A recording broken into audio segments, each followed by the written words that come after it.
Go Blue, everyone. It's time for our mega show. We got elite QB Trae Taylor in the house. We've got a Fresno State preview with Caleb Nale from Beware of Bulldogs. We got fall camp intel. We got Connor Stallion's discussion, and so much more, all coming up next on Michigan Wolverines Live. You guys should check out the Michigan Wolverine Live. They're out here doing great things, doing great podcasts, great live shows. They're really just doing their thing, help them blow up.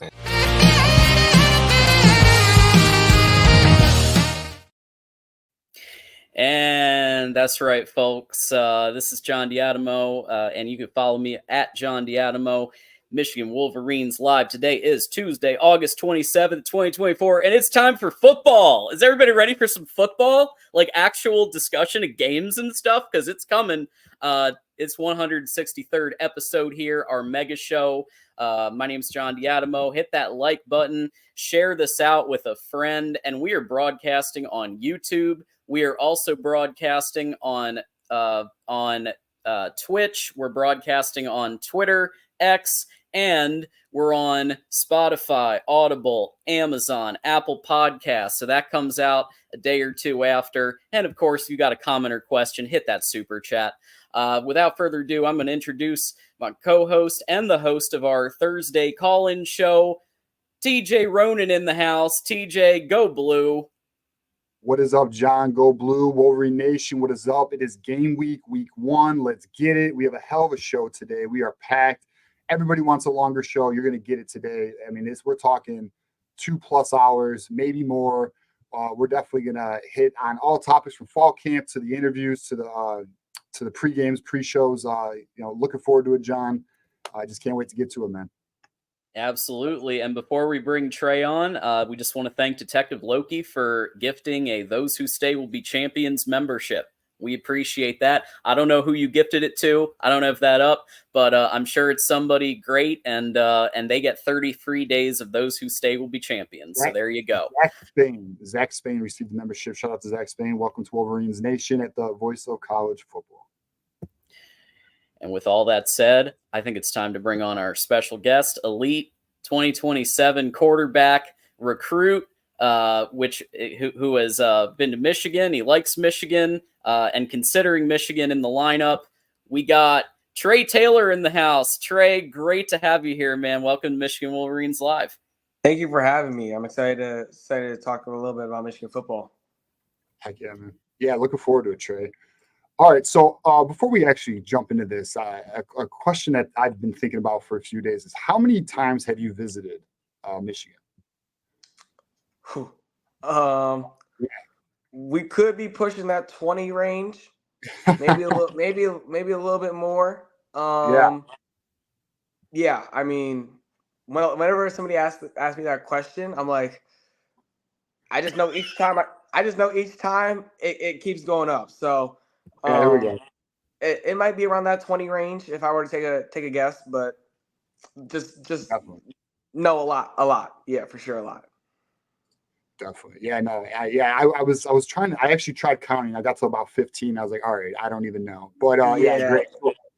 So for those who don't know, Trae Taylor is 2027 quarterback out of Illinois, one of the top premier passers in the nation for the 2027 class. And Trae, we are excited to have you on, man. You are you are definitely a community favorite. We've talked about you a little bit over the summer, and I know John has some questions we're going to get into. Okay, thank you for having me. Absolutely. Before we do that, I do have your Twitter, Twix that I just posted the link in here. Is there anywhere else you want to let our audience know to find you at, to check out more about you? You can find me on Instagram, TraeQB6. That's where I post a lot of my stuff, but everything goes on X or Instagram. So if you're seeing me on X, same things probably posted on Instagram. So, yeah, I mean, Instagram or X is where you're mostly going to see me. Awesome. So everybody, we're going to ask Wolverine Nation, just like you have with Micah, just like you have with Andrew Marsh. Let's bump up Trae Taylor's social media. Let's get him some additional follows, okay? And thanks Jackson Johnson, aka Double J, here coming in the clutch with the link to the Instagram account too. So we appreciate that. Okay, so first of all, one that we always like to ask, just about, kind of helps us understand a little bit more about you. So so every athlete has influences in their lives. It could be family, it could be other athletes that you look up to, college, mentors. Who are some of the people that you look up to who have helped kind of shape you as a person and as an athlete? So this is how I like to break it down. So as a person overall, as before football, before everything, as an athlete, I always like to say my parents. Just if you're ever around me, you'll see a lot of resemblance as who I am, and a lot of that comes from them. And then that when I get in that mindset of it, like it's game time, a lot of that comes from my dad. And then when I'm relaxed a little bit more, a lot of it comes from my mom. But the whole family here is winners, and everybody wants to win. So we're always ready to go for anything. So that's where I say like my personality comes from. Now, if you were to get me on like on a field, and we're working, and you want me to go through a defense, or you want me to work a drill, a lot of that comes from Coach Dooley out of Detroit, Michigan, and then Steve Wilson out of North Carolina. Coach Wilson helps me as far as breaking down like film and defenses. We watch a whole lot of NFL football. And then Coach Dooley helps me as far as working the drill. Not like it's a drill though, like it's a game time situation. So that's where he really comes in play. And then I'd say just being as a recruit and knowing how to handle myself. I really give that to a lot of the kids I've been around, as far as kids from Sound Mind, Sound Body. Like I've been around Bryce Underwood for a whole lot now, so he's helped a lot as far as knowing how to become like a recruit that people enjoy being around, not that Hollywood star that nobody enjoys. They're like they don't want to come up and approach you. So I feel like those are like the really big people that come in handy. Now there are a lot more other people, but those are the main ones, like my starting five, if you know what I mean. Yeah, definitely, man. All right, so you nailed your supporting cast, and obviously they've been a part of your life in many different facets for different durations, and they've made a lot of sacrifices along the way, along your journey. So what does it mean to you that you see that your supporting cast doing so much for you as Trae Taylor, the athlete and the person? I mean, it's amazing. We we had a long summer, and I know it took away from what people usually call summer as far as relaxing for my parents. But for them to be able to sacrifice that and give up a lot of their time to be with me at these colleges to make sure I needed what I needed to get out of this summer, just goes to show a lot for me, and how much they support me, really. And not only this summer, they've been supporting me through my entire life, as far as like if they came up and straight told me, this is a two-way thing. So whatever I'm willing to give up, they're willing to give up the same amount. And as soon as I stop willing to give up what I'm willing to give up, that goes the same with my parents. So, they've taught me a lot, and I'm still willing to give up anything to make sure that I get to where I need to get. And a lot of that comes from them, especially showing that fire to go get what we want. And then from Coach Dooley, Coach Steve Wilson, and then Bryce, they've really been with me for the past, I'd say about, Coach Dooley's been with me for about 9 years, then Bryce for about 7, Coach Wilson for about 5, and they know like, oh, this is something he really wants, because they've been around me and they've seen me say, nah, like this is what I'm gonna go do, because I need to do this to make sure I end up where I want to be. So I feel like they've now seen me truly say that I'm ready for whatever comes my way. Heck yeah, man. Yeah, excellent answer, man. Love that. And by the way, the community here right now is giving you some love. Dependent Fanatics, one of our moderators and a member here, saying all the great things. Go get him, Trae. we'll all be there for you to support. So you've got you're now a friend of the channel, friend of the network. So you've already got some support in here. So with all that said, I'm just going to ask a simple one. A lot of sports out there. What made you choose football, and kind of what went into the decision to choose football and the success you've had so far? So really was I was really around football ever since I was born. My dad always tells people whenever they ask like how long have I been around football, he literally tells them, since day one. I came home from the hospital and I literally went to an arena football game with him that night. Right. So I've literally been around football day one. And it just kind of always stuck with me. My dad played football and I grew up around it. I was a huge basketball player. That at one point, that was kind of swaying me back and forth. But COVID hit, and that's when I finally said, like, I got to go. This is what I want to do. Because, you can't do anything with basketball when COVID hit. There was no gyms. You can't really go outside. All the parks are closed off. But, I mean, with football, you can go out to a random field and nobody's going to say anything as long as you can go get that work in.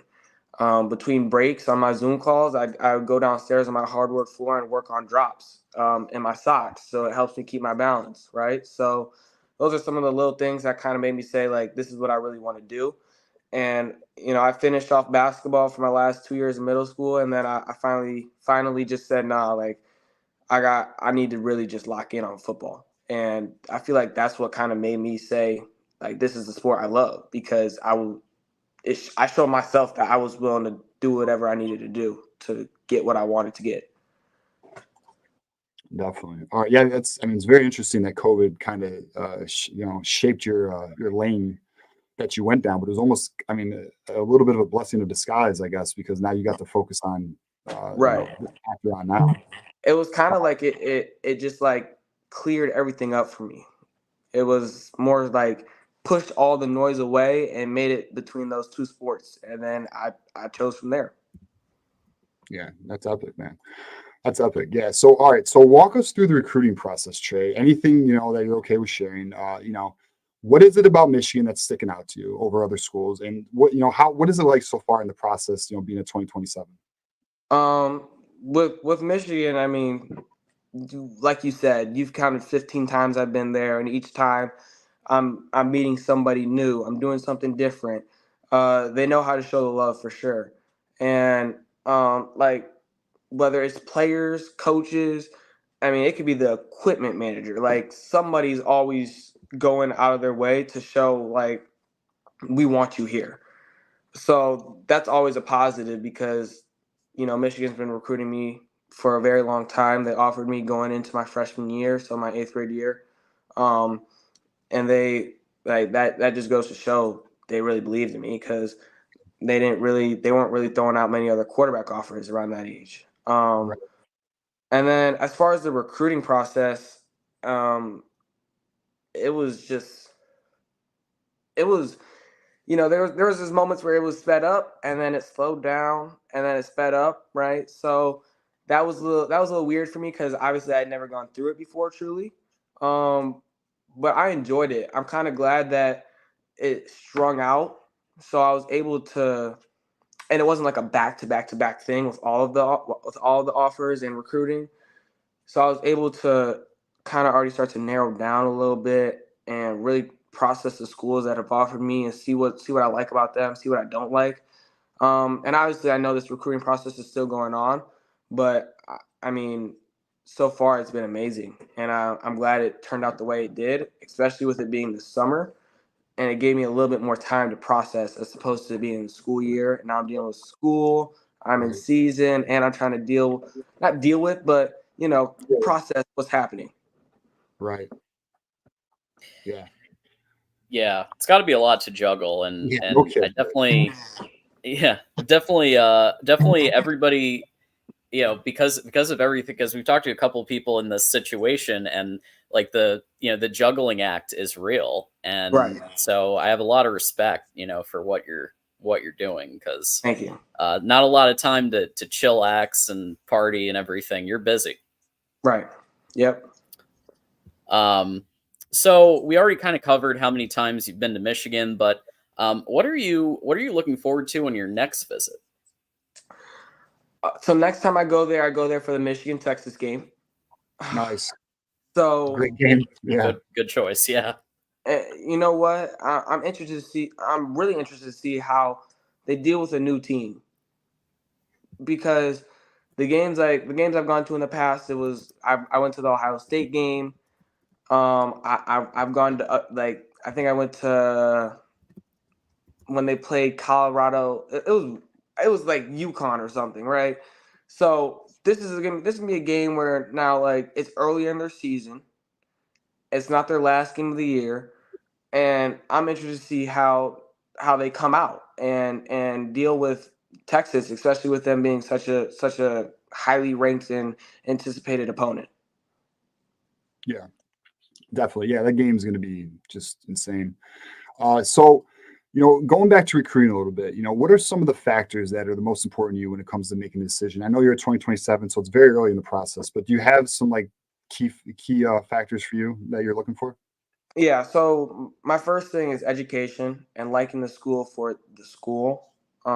Coaches tell you all the time, when you're making this decision, act like you don't play football, because you don't know what could happen, right? So make sure you like the school for the school. And academics for sure. How are they going to help me, in the long run when football is done? Because realistically, football could be done with you at the age of like 30 something. And you got to think like you're 30, right? You got almost 40 more years of your life. What are you going to do with it?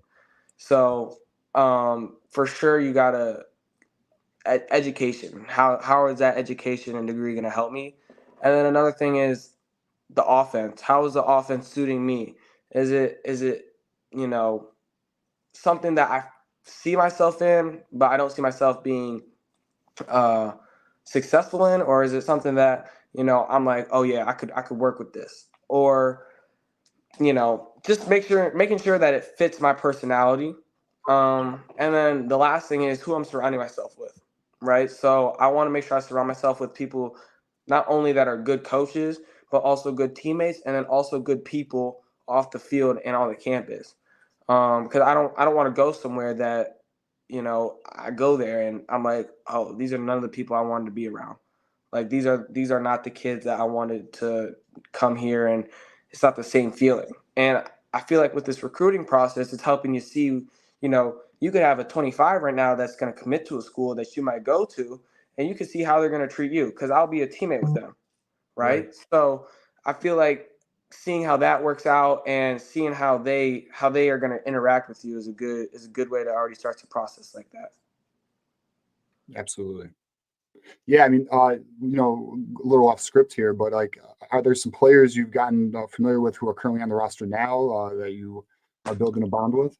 Yeah, so I Samaj Morgan. Nice. Yeah, that I mean, I've known Samaj for maybe going on 3 years, 3 or 4. So I've known Samaj for a while now. Alex, I've been building that relationship with. I know Jacob Oden. Like, honestly, there's a lot of kids on the team that I've actually had a good relationship with, and even on that last team, from Trevor Keegan to JJ, 2 Illinois natives, right? So I've been able to kind of build my relationship with kids not only in the program now, but also in the NFL and Right. doing their thing. So. Yeah, and I'm sure JJ will always make time or availability. He's. I mean, we've seen that with recent recruits like Brady Hart and others. Right. So that's always good. To have that alumni connection, really. So Right. that's really cool. To see that it's continuing.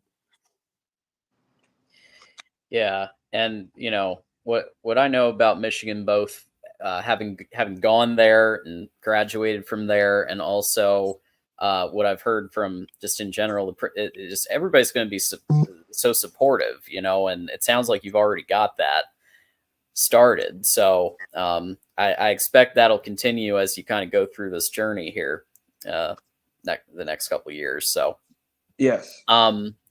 So as you think through the rest of your high school career, you think through, what some goals might look like for you.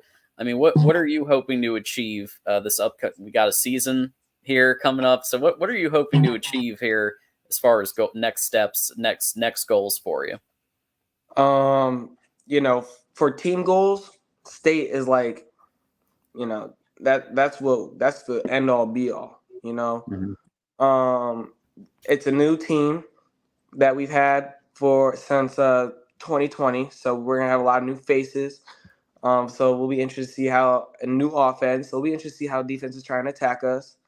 We got a really strong run game and pass game, so it'll be fun to see how that is. But state for sure for our team, and then some personal goals is really just like be the best leader I can be, but also make sure that I want to at least throw for close to 4,000 yards, and touchdowns I don't really care as long as we're putting up the points, right, and we're winning games, because that's really what matters. But yards for sure, I want to be close to that 4,000 yard range, and then I just feel like there's a lot of things that are personal goals that I really need to achieve this year and want to show, because I've got a lot to show this year. So I'm ready to get out there and start playing real football. Oh yeah, definitely. Yeah. I mean, great goals, man. You seem to definitely be a team guy, not a me guy, which is great to hear. I mean, honestly, Trae, I think a lot of us, not only, me and John, but others in the chat, we are, you seem to have your head on the right place. You seem to be focused and driven, which is where you need to be. Remain mindful, remain humble, and keep working, which you seem to have that mentality. But we're going to pull up your huddle tape here, and just let our community know, like, tell us the kind of player you are, with what fans would get if you do decide to pick, whether it's Michigan or another school. So I feel like what fans will really get is a kid that gets the ball out really fast, very smooth, knows where to put the ball, and I'm a kid that, if I miss, I'm gonna come back and take a shot, right? I'm not scared of making a mistake, as long as it's not like a consistent thing. I'm also someone that I feel like when I need to, I can make a play as far as using my legs, not only getting down the field, but also maneuvering my way to make a throw open. So I feel like really you're just gonna get a kid that's gonna I don't know, it's hard to explain, but you're gonna get a kid that knows how to do a little bit of everything, and I'm gonna do it to 100% that I can, and I'm gonna get in and out of plays if I don't like them. So that's one thing that you're gonna see this year if you watch my film. I'm gonna be calling the plays. So if I don't like anything, or if I'm seeing something, I'm gonna change the play, and we're gonna go fast, and we're gonna make sure that they know, like, we're gonna see who really put that work in this summer. Because So I know okay. I was gonna ask you. So your coach is giving you the green light to do audibles, huh? my coach has given me the green light. We're good to go. Excellent. That's awesome. Yeah, I mean, just looking at your highlights tape, man. I mean, for your age, you're obviously elite, and you know this, but obviously you look at this tape and you're like, well, I got to work on this, work on that. But I mean, you seem to have great throwing power. You're getting the ball to your guys in stride. Yeah, I mean, you seem to be a very advanced decision maker for your age. So, I mean, I'm excited to see your tape this year. What are, if you can share with our community, what are maybe 2 to 3 things you're looking to work on this year? For sure, last year I know a lot of things was pocket presence. I feel like I escaped the pocket a little too fast when I didn't exactly need to last year at times. So this year, that's one thing I've really been working on, and I think that'll be a big thing you'll see change in my game. And then another thing is just ball placement, and the power and spin behind my ball will be completely different than it was last year. Okay, very good, man. Well, good luck on that, my friend. All right, John. Yeah. Next one. Well, before I do that, one thing I noticed, in addition to getting the ball out quick, is that you're very successful throwing to your left, which is something that in the past for us, for Michigan, hasn't always been 100%. So I like the fact that you can really go any direction. You can and you can especially throw to your left because I think that does add to your versatility too. Yeah, I mean, for me, throwing to my left is a whole lot easier than throwing to my right. Not to say that throwing to my right is hard, but throwing to my left, like I can make some throws now. Like throwing to my left is what I do, but throwing to my right is like that's when I'm really, I wouldn't say like overly concentrated, but throwing to my right is when I say I'm more precise, but I can make the crazier throws to my left. And I know that might sound a little weird, but No, it makes sense. If you watch that, if you kind of watch my film and a little bit of my tape, I mean, you'd see that a little bit. I mean, there's a lot of quarterbacks that have a side preference or a zone preference. Sure. So, I mean, yeah, definitely not unsurprising. I'm sure, your goal is to become almost ambidextrous with your passing in the sense of you can do right or left or, both sides, right? So, Right.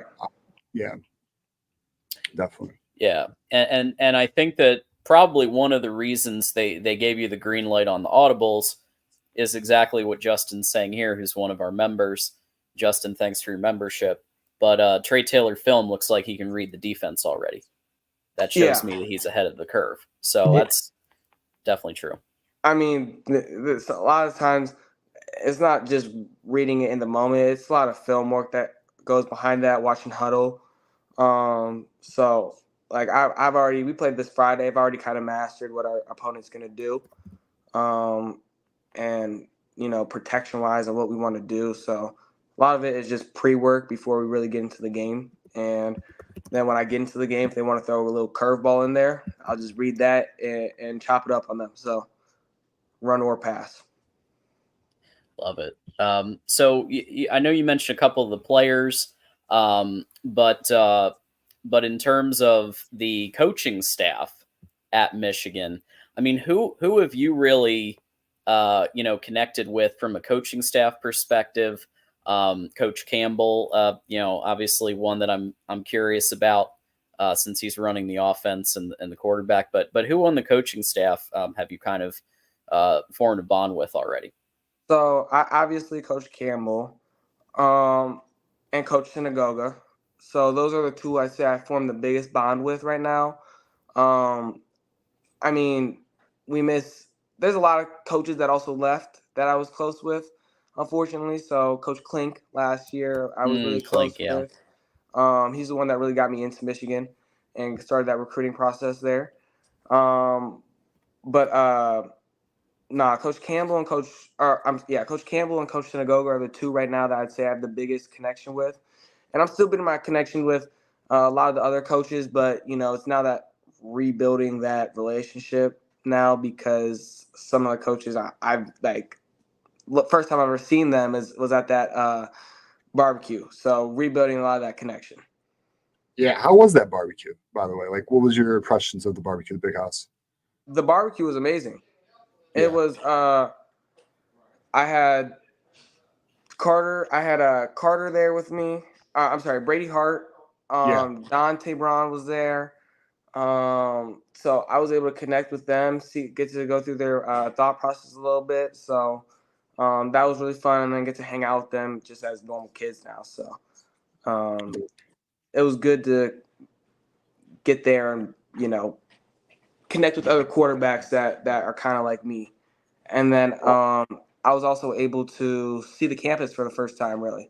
So that was a good thing. I really enjoyed the campus. It was very pretty. So especially the business school, they have a ginormous business building. So yes, Ross building.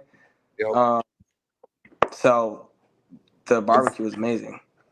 How was the food? Did it taste as good as it looked? Yeah, I mean, the food was amazing. The food was amazing. I think I had some chicken and some mac and cheese, so I definitely enjoyed it. Cool. All right, so my last question, Trae, and thank you for spending this amount of time with us. We really appreciate it. you are in this recruiting process, and you obviously have some time to go. I mean, do you have a timeline? You don't have to share if you don't want to share it publicly, obviously, but like, do you have a timeline in your mind? Being a quarterback, it appears these, for quarterbacks, their timelines are a little different than other players. Like, do you have that in your mind? Do you kind of know what you want to do? Yeah, I mean, obviously, this recruiting process from quarterbacks has gotten shorter and shorter as far as when they want to commit, because a lot of these other positions are basing off where they want to go based off where the quarterback goes or who the quarterback is that's coming to the school. So the best ideal situation for me is to commit by the beginning of June. So I've got a little bit of time, but not too much. But that'd be the best ideal situation for me. Now, that's if everything goes right, 100% sure I want to go to school, because I don't want to be one that, says I'm going to come here and then decommit later, right? I don't feel like that's fair to a lot of the coaches. So for sure, I would say that if everything goes how I kind of want it to go and start to truly break down this recruiting process by the beginning of June for sure. But something could change where it gets pushed back a little bit. Nice. Well, thanks for sharing that. And people are, we have Keegan, one of our members. He's like, June, all right. So they're liking that. And Moose likes it too. And he did give a super chat. So before I get to my last question, as we wrap up here, Moose with the 2, very smart young man, and I love his film. So thank you, Moose. Throw the moose. We have a moose emoji. Throw the moose emoji in there. Anybody who's got it, we appreciate Moose. All right, and then really, final thoughts. What are your kind of final thoughts, or anything else that you want to share with the Michigan community here?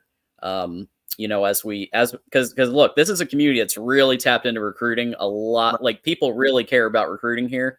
TJ is locked in. Moose, you know Moose a little. So like, yeah, what would you like to share as people are looking at recruiting for, and just in general, what would you like to share? I would like to say that, first of all, I'm extremely blessed and thankful for all the support, especially from Michigan fans. And then another thing I'd say is that so far this recruiting process from Michigan has been amazing. Everything has been great and very smooth. So, now it's just this home stretch of making sure that everything, can make sure that I can still really feel connected to them and, make sure that they keep doing what they keep doing, because at the end of the day, they'll have a shot. So I just want to say that so far everything's been going good. And yeah. Definitely. And let everyone know, where they can find you, Trae, in terms of socials. On my Instagram, Trae QB6, and then on my X, QB6 Trae. Those will be the @, if you want to find me on social media. That's for sure where I'll be at. Very cool. And Trae, and shout out to your parents, man. They've raised an incredibly great young man. I mean, you are on path, my friend. But my what I'll say is, stay humble, stay mindful, keep working, my friend, because you're on it.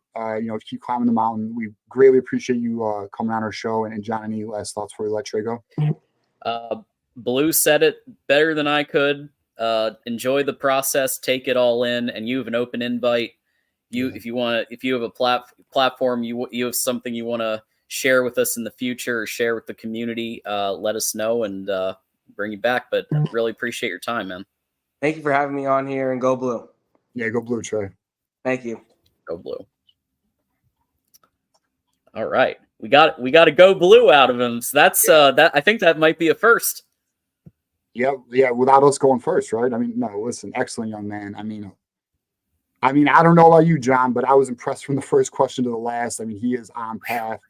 His parents are doing a fantastic job raising him. He seems to be, not only focused on the field, but off the field. And just, I mean, I'll tell you what, John, that looks like a Michigan man if I've ever seen one. But we'll see how it goes, We hope June it's maize and blue. I'll tell you that. Well, something else, Justin said it, and others. That's a great human being. Yeah, no doubt. Absolutely. Like that's, and if you notice, now there's been a couple of these guests on. Do you notice the common theme is that they're all so respectful, I know. a good head on their shoulders, whether they're a current player, whether they're a recruit. You notice that the type of player that Michigan recruits, it's not all about them. It's about the team and how, what are their future goals, which I think is pretty cool. Absolutely. So before we bring on Ferris, I do just want to mention our membership program real quick, because as you might have noticed, y'all, that when Trae was on, I was highlighting super chats and I was also highlighting select kind of member comments that made sense to highlight. So if you become a member here at the Voice of College Football, you get the emojis, but also when we have a special guest on or when something's going on, member comments get priority in addition to super chat. So you notice that that happening. So consider for just $2.99 becoming a member here at Michigan at the Voice of College Football. And be part of what we're growing here. Absolutely. All right. Without further ado, to help us get for kind of part 2 of the mega show, we're bringing in here host of Smash the Numbers. You know him, Ferris Khan in the house. Ferris, go blue.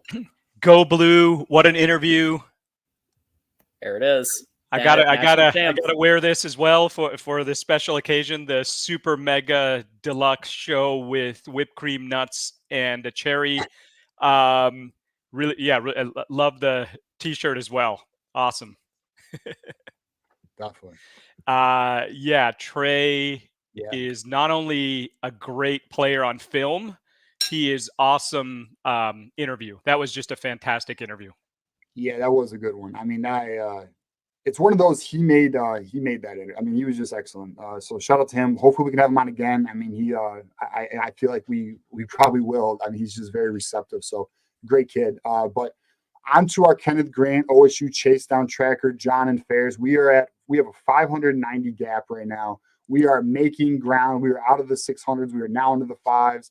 The season is upon us. So anyone who's new watching the show, give us a subscribe. We are trying to catch the Ohio State channel at the Voice of College Football. They are ahead of us. Unfortunately, we don't even know why. Probably some hacking of the numbers, YouTube, you know how they do it. But yeah, so unacceptable for Ohio State to be ahead of us. We are not letting that happen. Kenneth Grant, don't let Kenneth Grant down. Let Kenneth Grant catch Ryan Day. Subscribe to Michigan at the Voice of College Football, and we will overcome this lead.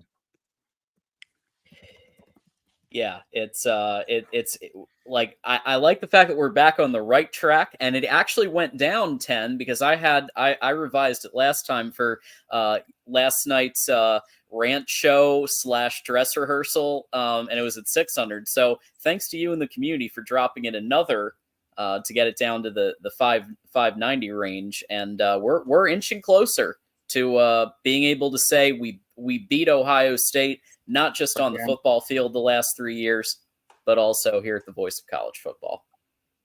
Yeah, I mean, there's not a thing they should beat us at, not even debate club. And actually, they're pretty bad at debate. So, let's get a clean sweep here and get another dub.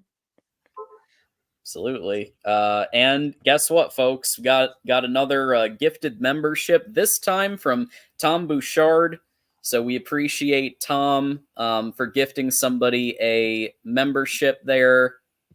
And whoever, I need to pull it up, but yeah, Tom is gifted one, so that's a those who stay Mike would Fort. be champions. Mike Fort? Yep. Yes, Mike Fort. So Mike Fort is a long time friend of the show.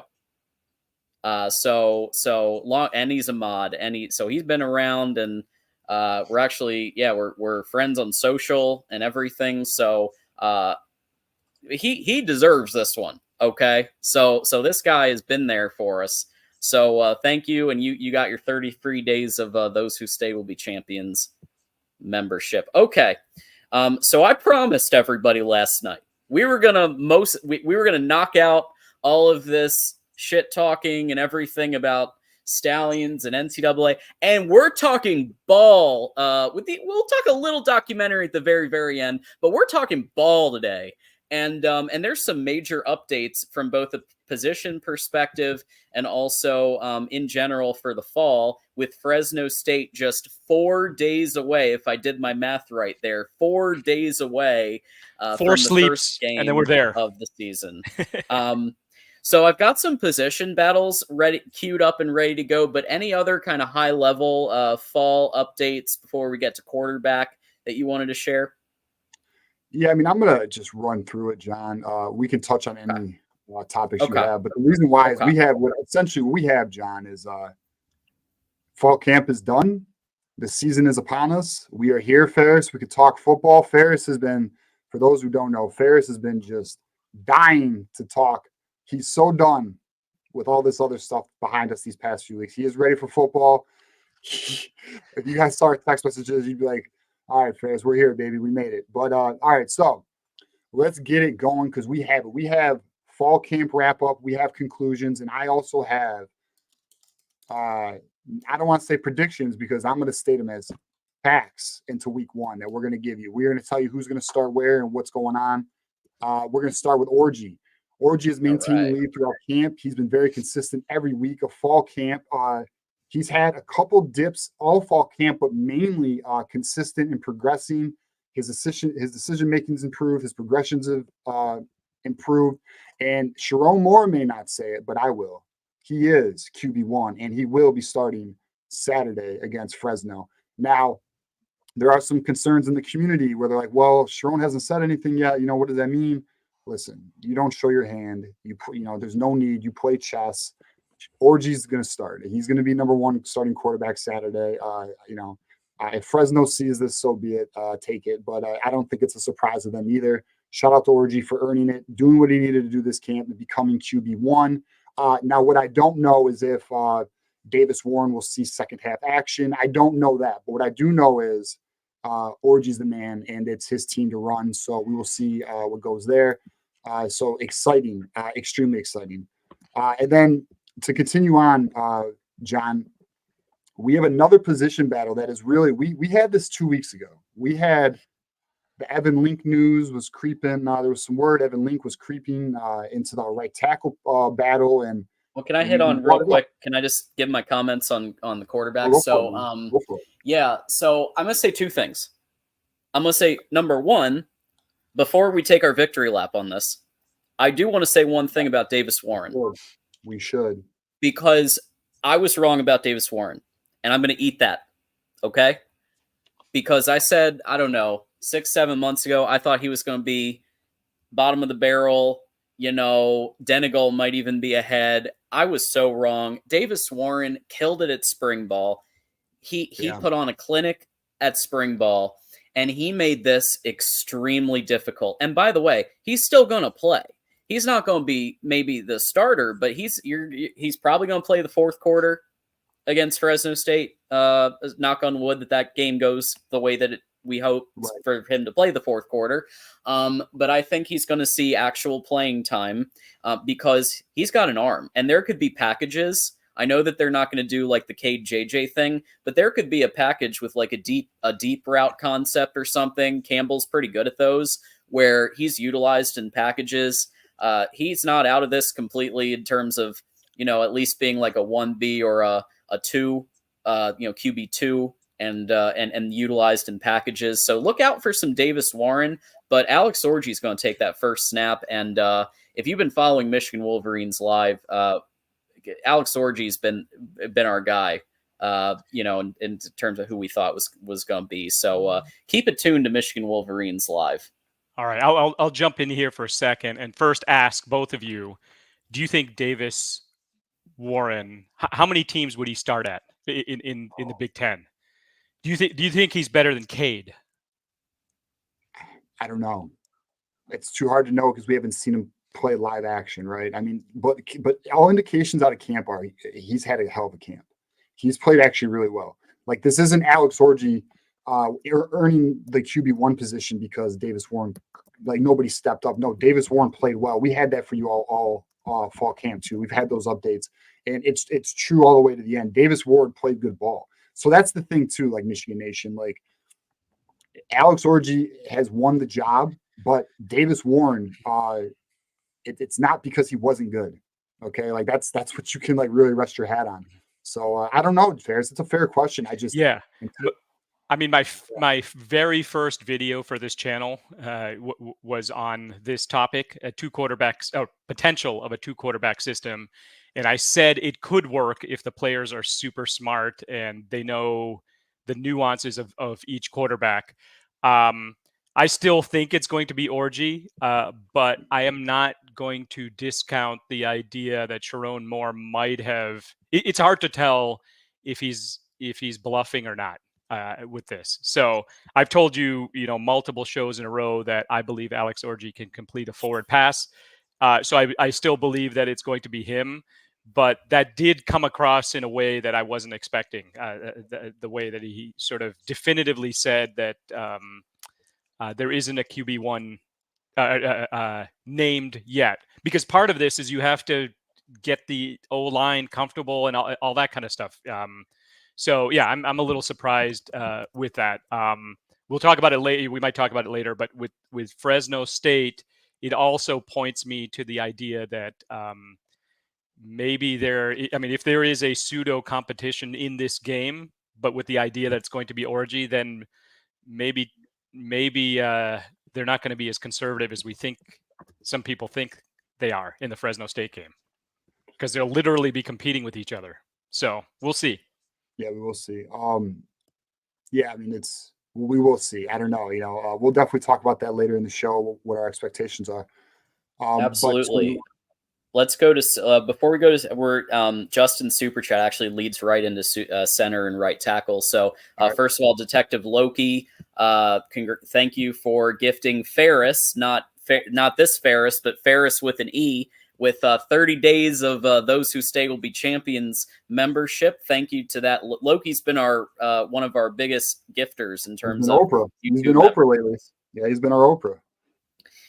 Very, very true. And to help us lead into your intel on center and right tackle, Justin with the 5. Right tackle, he thinks is Evan Link, and the center position is up in the air out of the 3 players. So take us away, TJ, on the center and right tackle intel there. Justin, they're stealing a little bit of my thunder. Yeah, so that is what appears to be happening. So what we have, and we 2 weeks ago, we brought up that Evan Link was making a battle out of it. It wasn't just a Andrew Gentry, Jeff Percy battle. It's Evan Link, the redshirt freshman who is 6'6", 328 pounds. Okay, this dude is a mountain. He appears to have played consistently well the last few weeks of camp, and he has positioned himself. And there is belief that he will be the starting right tackle this Saturday. There is belief that is going to be the case. Andrew Gentry and we've had this in spring, John. Andrew Gentry has just been a little inconsistent. He's had great days. He's had other days that weren't so good. It's not that he's been terrible. It's just the consistency is not there. Michigan expects consistency out of its offensive lineman. And believe it or not, Evan Link, who was a highly thought of recruit coming out of I can't remember the high school. It's pretty famous, but out of the East Coast there, I think in the DMV area, I want to say Gonzaga. I could be wrong though. It's one of those schools over there. But yeah, Gonzaga and DC. Okay, so I got it. Okay, yeah, I knew it was over there. So yeah, I mean, he has great feet, for his size. He has amazing feet actually. So we will see. I mean, if that is the case, that is going to be interesting to see, because we may have. And a week ago or 2 weeks ago, I talked about an offensive tackle that kind of came out of nowhere and shut down Chase Young, but I couldn't remember his name, and that was Mayfield. If we could have another, and I'm not saying he's that, just yet. We will see what he does on the field, but he may very well be our cornerstone offensive lineman of the future, man. So shout out to him. Great job. Looking forward to watching him on Saturday. And then what I want to touch on, because we're going to hit on offense first, John. The offensive line has really played well. Michigan feels that there is not going to be a step back in terms of play from the offensive line. They feel great about Giovanni Alhadi and Percy. To touch on the center battle, It is a Crippen, Gudice, Raheem Anderson, but it's more Gudice and Crippen, which is quite interesting. It appears Gudice, who transitioned from defensive line to offensive line, has outplayed Raheem Anderson, which is very interesting. So we're going to see, what unfolds. Now, I will say, what I have heard is that Crippen will start. That's what I've heard. So that's from my guy. We will see, though. We'll find out together because I don't know. I do know. Here's what I do know, though. Here's what I can share. These battles at right tackle and center, these are not done. These are going to go into the season. They're going to judge these guys, and they're going to. It's similar to what we kind of saw last year, where they kind of let guys play so many reps, or let a guy play until he showed that maybe he wasn't ready for the position. So be it. I mean, they're definitely going to give these kids an opportunity in terms of Evan Link. It appears to be the case. I do think Greg Crippen's going to get first run at center, and we're going to see how it goes. But the good news is, Gudice is making noise, the backup center, which is interesting because we've all been talking about Raheem Anderson, who was, I believe, the number 1 or number 2 center coming out of the nation when we got him out of Detroit. And but Gudice appears to be legit. I don't know. We'll find out. I mean, it's new to me in a way because I kind of didn't see it coming. I know he transitioned offensive line, so we're going to find out together if that's the case. But great for him. And then to continue on the offensive line before we can hit on whatever you guys want to hit on, Ferris and John. But Channing Goodwin news, man. Channing Goodwin, who listen, I'll say it. I was not high on Channing Goodwin coming out of high school. I was a Jordan Shipp fan. And Channing Goodwin obviously is a legacy. He's now at Michigan. John, you've been pretty high on Channing Goodwin since he's come out of high school. Have. Yeah. So, well, good news, because word is Channing Goodwin is exceeding his ranking. He's playing very well, and he may see some field action at some point this season. So good on him, man. Shout out to that. And yeah, I mean, that's where we are offensively. I mean, whatever you guys want to hit on. Yeah, just a quick question, because I had Link as my left tackle backup, and you're saying right tackle, right? So he's position change there, potentially for him. Depth is really important. So this is great. The fact that a lot of players are competing for fewer positions. Yeah, I mean, well, that's the thing, and that's kind of been the theme of camp. Is Michigan has found out this fall camp that we have more depth than we realize. We're going to get into it on the defensive side of things. I have some notes on that as well. But even offensively, the offensive line seems to be in great shape. We have guys who are literally pushing these starters, and it's not because they're not good. Now, on the right tackle, I will say there's inconsistency issues. That's real. At center, it's not that there's inconsistency issues. It's just there's literally some very good players battling it out right now. So that's what's going on at center. It's not an inconsistency issue. It's just we have some talent going on. We have a talent battle going on right now. So that's great. So yeah, we'll find out. Unlike Ohio State, our center should be able to snap the ball pretty well, regardless of who wins the job. Yeah, I would think so. Maybe they could take notes or look at the all 22 and learn some things. But John, anything on offense before we move on to defense? I'll keep mine real brief because I know we got Caleb waiting, and I know you still want to cover defense, and we have 3 contributions. So I'll just say I'm surprised about Link. I think it's fantastic because that means he's outplayed the others. He's outplayed Gentry. He's outplayed Percy. He's contending better against the elite of Michigan's defense. And that's only good when you go down the stretch to the last game. So I love that. Great to see that Crippen is at least hanging in there. But if someone beats him out, guess what? That means they're better because it's a meritocracy. Let's get to defense in a sec. But so we got defending the Natty with the 2. It's game week. Hell yeah, it is. GT who has become a Leaders and Best member, brand new member. Welcome to Leaders and Best. Enjoy your emojis, enjoy your badge, and we'll shout you out as a member. So thank you, GT, for that. Yeah, welcome to the community, man. Appreciate you, GT. And Justin with the 5, the new center guy. I'm guessing it. Would that be Gudice would be pushing defensive line guys around. He has the strength and he has the mean streak. Yeah, I mean, word is he's looking pretty damn good.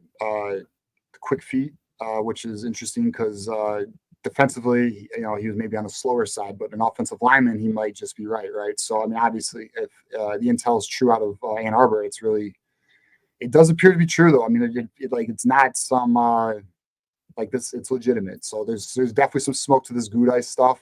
It's out. It was not on my radar though. Like I did not see this coming. Evan Link, we were aware of. This Gudice stuff it's also nice to hear. And like I said, it's not because Crippen's not consistent, because Crippen is consistent. It's just Gudice is looking damn good. So shout out to them. And then on the defense, some more guarantees. I'll give you some guarantees. Your number 2 corner is Jair Hill. Now, we've kind of known this for about 2 weeks now because we talked about it seems like the battle's over.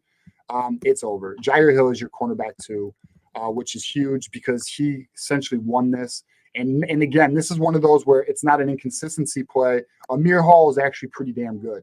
They feel very good about Amir Hall. They feel like Amir Hall is going to give us a Josh Wallace level quality at corner. And as you guys know, Josh Wallace was our number 2 corner on their national championship caliber defense last year. Well, guess what? He's now your 3rd corner.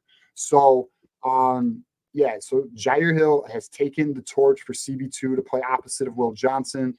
Shout out to that. That's going to be exciting to see them hold down, no fly zone. Then this is your weekly. Jayshawn Barham is still a problem. Update. Every single week of camp, we have told you that this dude has been a complete monster. He's really wowed everybody. And it did not stop the final week of camp at all. He's made big plays. And listen, we had this. Like I'm sure some others had this as well, but we've been saying this for a while. It appears there is an upgrade over Junior Colson, and it's Jayshawn Barham. Okay. And what's crazy is, and here's why I said we had this, because it's becoming more vocal out of Ann Arbor, which is insane. Like it's not just us or people talking about the team. There's some coaches who are feeling that we may have an upgrade at the linebacker position. Now we've known behind the scenes, but you're starting to hear it more regularly now. I mean, could you imagine if we have an upgrade at the linebacker position after last year's defense? I mean, that's just something. So be on the lookout for that. That's exciting. Can't wait to see him and Houseman playing together. And then TJ Guy is your 3rd defensive end in the rotation. That is confirmed. So you will see a lot of TJ Guy this year. We've had that too, but what I'm doing is I'm giving you positional roles that are being confirmed out of camp that you could be looking forward to out of week 1. He is your 3rd defensive end. And then here is the big one right here, in my opinion, because there was a lot of belief that Michigan's, the strength of Michigan's defense is it rotates its defenders in and out. It keeps them fresh, which gives them the boa constrictor ability. We'll have no fear because Michigan feels extremely confident. They have 7 to 8 defensive linemen that they can rotate. And those 7 to 8 defensive linemen are Grant, Graham, Inaletta, Rayshon Benny, Stewart, Moore, and Guy. So there's your 7. And listen, there is some belief Trae Pierce may also crack into this rotation as well. We've talked about that. And Trae Pierce has continued to play well in camp. So shout out to that as well. Yes, we're going to get to that. We're going to get to that, Keegan. You just got ahead of my linebackers. That's actually next. So Jimmy Rolder is your 3rd linebacker in the rotation. And what they're looking at is really a 5-man linebacker crew with Jimmy Rolder, Hood, and Sullivan. Obviously, we have Houseman and Barham who are going to be the starters. But you will see Sullivan and Hood also getting some reps at the position. But Jimmy Rolder is your top depth linebacker at the number 3 linebacker of the defense. We will see a lot of him this year. He started playing a lot more towards the end of the year last year. So looking forward to that. And then the conclusion for the defense, and I even have a special teams update for you guys.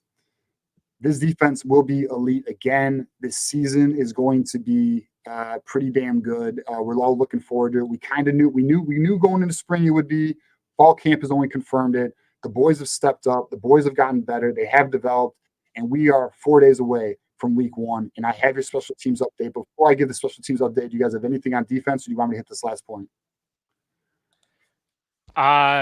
Tell us about who's going to replace, or did you say it already? Mike Sanistro. Yeah. Oh, so I didn't bring it up, but the reason why I haven't brought it up is because we have essentially Zeke Berry has won that position. Okay, that's Zeke what I was Berry asking. Yeah. Okay. But no, that's fair. And I actually thought about putting him in the notes, but I didn't want it to be redundant because, like, the truth is, like, we're talking about a lot of guys we have hit on all 4 weeks of camp. But the reality is, I'm giving you week-to-week updates. It's just been consistent. These guys have really performed. Zeke Berry is your starting nickelback. Jaden McBurrows is your backup nickelback. And Jaden McBurrows is also a good in camp. Wesley Walker is also a good in camp at safety. It is Quentin Johnson and Makari Page starting at Makari safety. Page was my other question. Yep. Okay. Yep. So we're looking good there. There's belief out of Ann Arbor. Makari Page is going to be in for an all Big Ten caliber season. He's looking very good. He's understanding the defense very well. With Wink Martindale now running the show. So yeah, I mean, look, I think this defense I think it's gonna be better than last year, and that's nuts. And wait till Rob Moore comes back too in November sometime, because you add an all Big Ten caliber safety to this defense. I mean, we're talking serious shit here. So yeah, and then I'll just hit on this last thing, John. You can give us your thoughts on all that. Dominic Zavada, the kicker that we got, the transfer kicker, I believe out of Arkansas State, right, John? Zavada. Mm-hmm. Yep. NFL caliber leg. Love it. NFL caliber leg. 50 Needed that after Samaha kind of was inconsistent in the spring game. Yep. So 50 yarders. He's consistent. A lot of power. Mentally strong. There is talk out of Ann Arbor. This is an NFL caliber leg. That is what I got from my guy. And yeah, dude. I mean, I'll tell you right now, you add the defense with our kicker, and then if Orji can really be as advertised coming out of camp, we're in for a hell of a season, boys. Absolutely. Ferris, real quick point, and then we're going to bring in Caleb. Perfect. I'm just in my analysis, the weakest link for Michigan was the nickel position. So if Zeke Berry is taking over and he can be some level of big shoes to fill with Mikey there. But and then Makari Page was in my top 4 of players to watch in terms of breakout. So that, and then obviously these have already broken out, the other ones, Grant Graham and Will Johnson.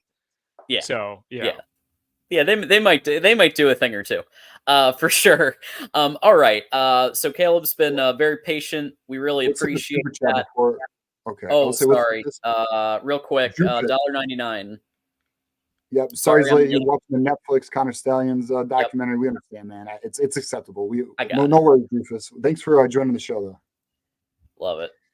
All right. So with all this said, we've put in the backdrop here for Fresno State, kind of the Michigan side of things. We're going to hear now about the Fresno State side of things, because we've got an expert here joining us, and we've got Caleb Nale from Beware of Bulldogs podcast. Caleb, thanks for joining us. Oh, you're muted, my friend. Oh, thanks for having me. I muted myself so you wouldn't hear my 2-year-old, and of course I forget about it. But thanks for having me, guys. I appreciate it. I learned a lot listening to you guys when I was in the background, so I'm ready now. Hell yeah. Yeah, we are too, man. We are excited for this matchup. We know Fresno State's a very quality group of 5 team. We're looking forward to learning more about it from you. Absolutely. No, this game is going to be a blast. I was looking at you guys, and of course, you guys got to rub it in. Everybody is wearing a 2023 champs hat, shirt, something in the background. Like I get it, guys. I get it. Yeah, it was a good year, man. It was. I would brag about it too. A little chaotic. Yeah. Hey, so Caleb, I moved to California, so I'll give you that. So I'm in Carlsbad. So. Oh, perfect. All right. Well, welcome to the dark side. So to kind of set, side, I should say, out in Cali. To set the stage here, so to let everybody, the first thing we like to let everybody know when they can expect things to happen, right? So this is happening on NBC, Peacock, 7:34 p.m. Eastern kick on Saturday, and then we've got kind of, to get your perspective on Fresno State and kind of what where you're at. We've got kind of the line here, 21.5, over under 45.5. But I want to ask you but beside just the betting lines, like, talk to us about the general vibe of the team right now, and how high you think emotions are going to be running with now that Tim Skipper has taken over Fresno State since the prior coach, due to health reasons, stepped down. I'd love to just hear kind of where things are at there on the transition from Coach Tedford to Tim Skipper, and kind of how the team is feeling right now.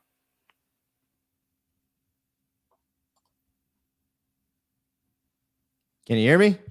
Yep. Okay. So what I heard was about Tim Skipper taking over Fresno State and the emotions behind it, and the kids and the fan base. So here, I'll give you a little story of what happened. We went to a kickoff dinner a couple weeks, probably a week ago or so. And we're sitting at the table and they were introducing Tim Skipper to all the big money donors and things like that. Well, what I can tell you from my parents' generation and the generation before them is they absolutely love Tim Skipper. Skip was a tiny linebacker who, and I believe if the story may be correct, you might have to double check me on this, but when Pat Hill came in, Skip said, or I believe it was Pat Hill came in, Skip said, "I'm a scholarship player." Pat Hill said, "Yeah, no, you're way too small. And you play linebacker?" No. After the first practice, Skip made every tackle. He said, "Yeah, you can have your scholarship back. That's fine." That's the type of person he is today. He attacks everything. When they introduced him to the donors and the people at this dinner, he got a great applause, but it didn't end because the entire team was standing up in the back, screaming and yelling. They absolutely love him. He's a player's coach. He's very smart. He's driven. He really represents, I would say, he represents the Valley well. He was overlooked at the Central Valley in California. I don't know if we are, but we think we're overlooked. Blue collar workers here working in the fields, a lot of farming going on here, and so it's a grind out here. And to play football out here, we believe we're looked over. To play football, you got to be tough. Skip is that guy.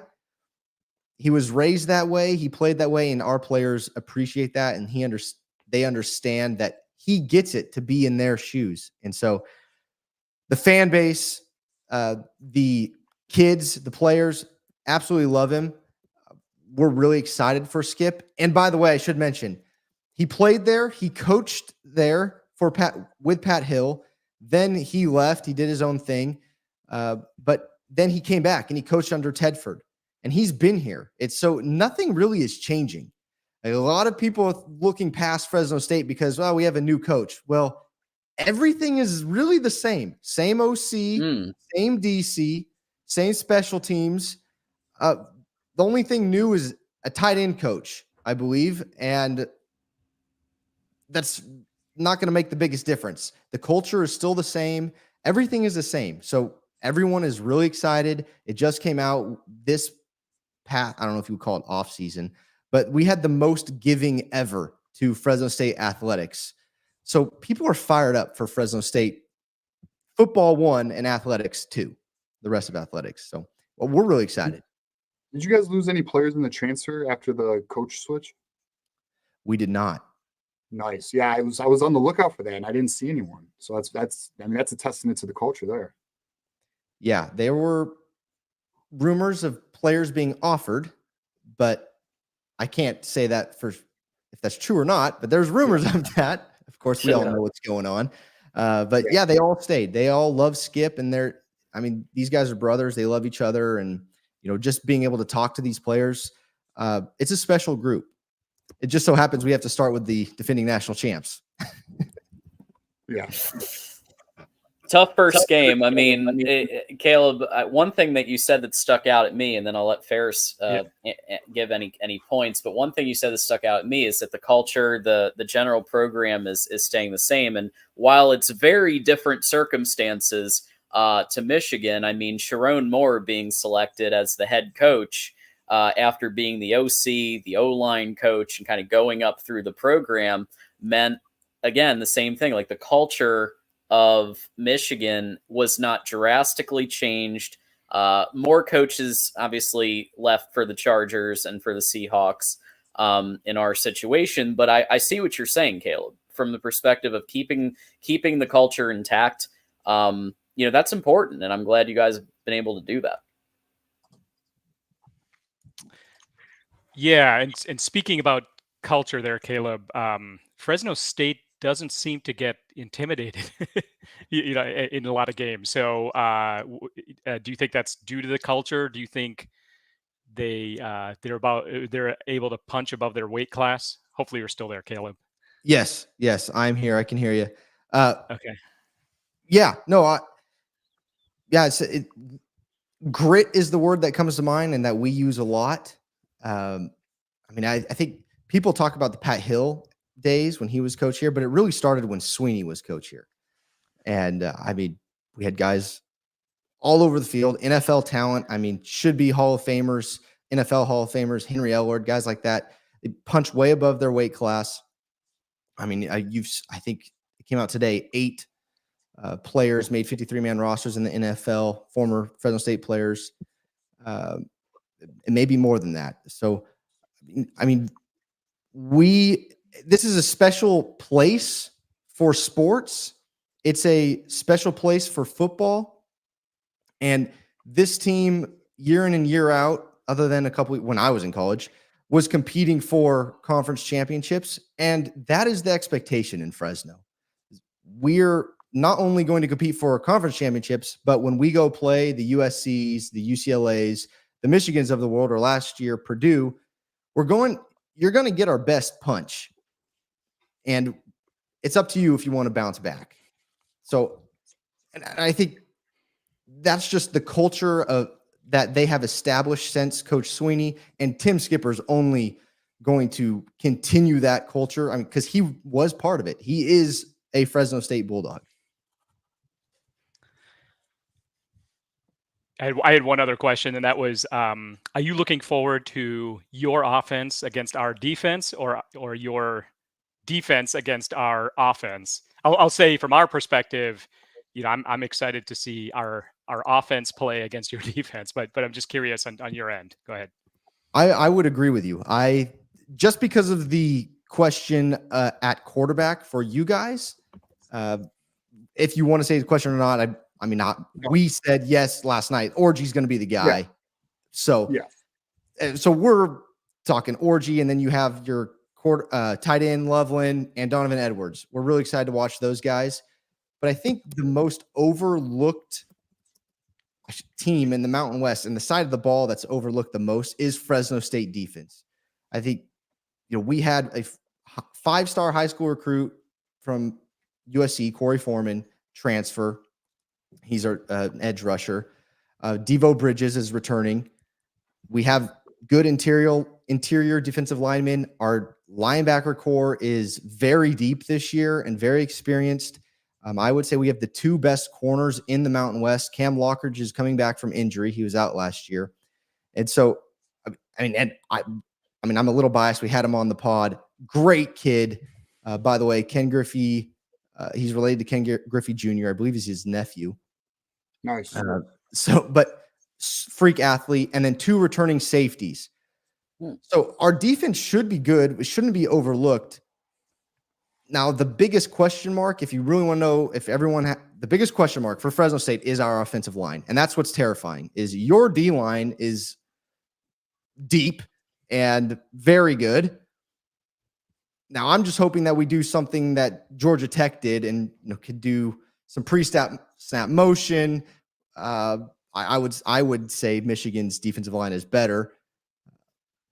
But, that's the biggest question mark, is our left tackle position. And can we get a push? Can we give Mikey Keene enough time? But I am more interested in watching our defense go up against your guys' offense, where I would say there's more question marks on the Michigan offense than the Michigan defense. Got it. Yeah, that's fair. Well, and Justin, Justin wants to hear about the offense. We can start with the offense. Thanks for the $5. Does Fresno State play spread offense? And I'll chain off of that just to be like, regardless of what offense it is, who are the kind of people we should be keeping in mind when we're watching? Yeah, I'll start with the question: does Fresno State play spread offense? I would say it's more of a multiple. Okay. So our OC, Coach McCann, Pat McCann, this is his third year. He's newer. I believe it's his second year calling plays. So I think he's starting to understand more of our strengths, what he likes to do. And by the way, this is the first season he's going to be calling plays from the field. So do we play the spread? Somewhat. Yeah, sometimes. Mikey Keene is okay. There's been big improvement. I'll start with this. There's been big improvement in Mikey Keene's body. He's sculpted his body more. He's a lot stronger. There was a lot of talk. He needs a stronger arm. He has to be quick with his reads because last year he didn't have a lot of time to throw the ball. So he was hit a lot. So then some people said he was injury prone. Well, it's hard to stay healthy when you get hit every other play. So, Mikey Keene, obviously very experienced, very talented quarterback. He's the number one name that people are going to look for. But when it comes to, I say, our top players, Malik Sherrod, our running back, is threat number one. I would say if you want to stop Fresno State, you're going to have to stop Malik, whether through the passing game or on the ground. And that's why it's key for our O-line to have success, because we have to open up some holes for Malik. He's very slippery. He's quick. And then we have a nice 1-2 punch with Elijah Gilliam. He's our backup running back. It's going to be different tackling because Elijah will run you over. Malik is going to juke you out. Elijah is going to run you over. So you're going to have to, they're going to have to notice that and make adjustments. So I think those are our two running backs, and Malik is really threat number one. Through the air, Jalen Moss, younger guy, very good. We are missing our big tight end. He is day to day, or they say week to week. So we don't know if he's going to play, and that's Josiah Freeman. He's our tallest wide receiver, who was projected to be on the 2 deep. He wasn't listed in the 2 deep yesterday for the game. So we're hoping he gets there, but it's looking like probably not. And I wouldn't be surprised if the coaches just rest him this game and get ready for conference play. So then that leaves us with Mac Delana and Shadon James, transfer from Idaho State, and Raylan Sharp, transfer from Missouri State. All of these guys are shorter slot style wide receivers. So they're a lot quicker. They're not going to go, Jalen Moss might argue with me, but they're not going to go win jump balls against Michigan DBs. So there's going to be, I think, a lot of underneath routes, short to mid routes ran, and then we're going to have to open that up with the running game. So, those are the guys we're really looking out for. Our starting left tackle from last year, the guy who started last year, Jacob Spomer, tore his ACL last season, and he's going to be out this game. So there is right now kind of an open competition for left tackle, which isn't fun to see, especially going up against a D-line like your guys'. So I don't know if that answers your question, but those are some names for you guys to keep an eye on. I would say Malik Sherrod, number one. How much time is Mikey Keene getting from the O-line? And then what happens with what does our coaching staff do with smaller, quick wide receivers across the board? So we got a question from Justin, $2 super chat. Do you think they'll throw against Will Johnson? So what do you think? Do you think you guys will test our All-American corner, or do you think what do you think Fresno State's game plan will be in terms of offensive strategy?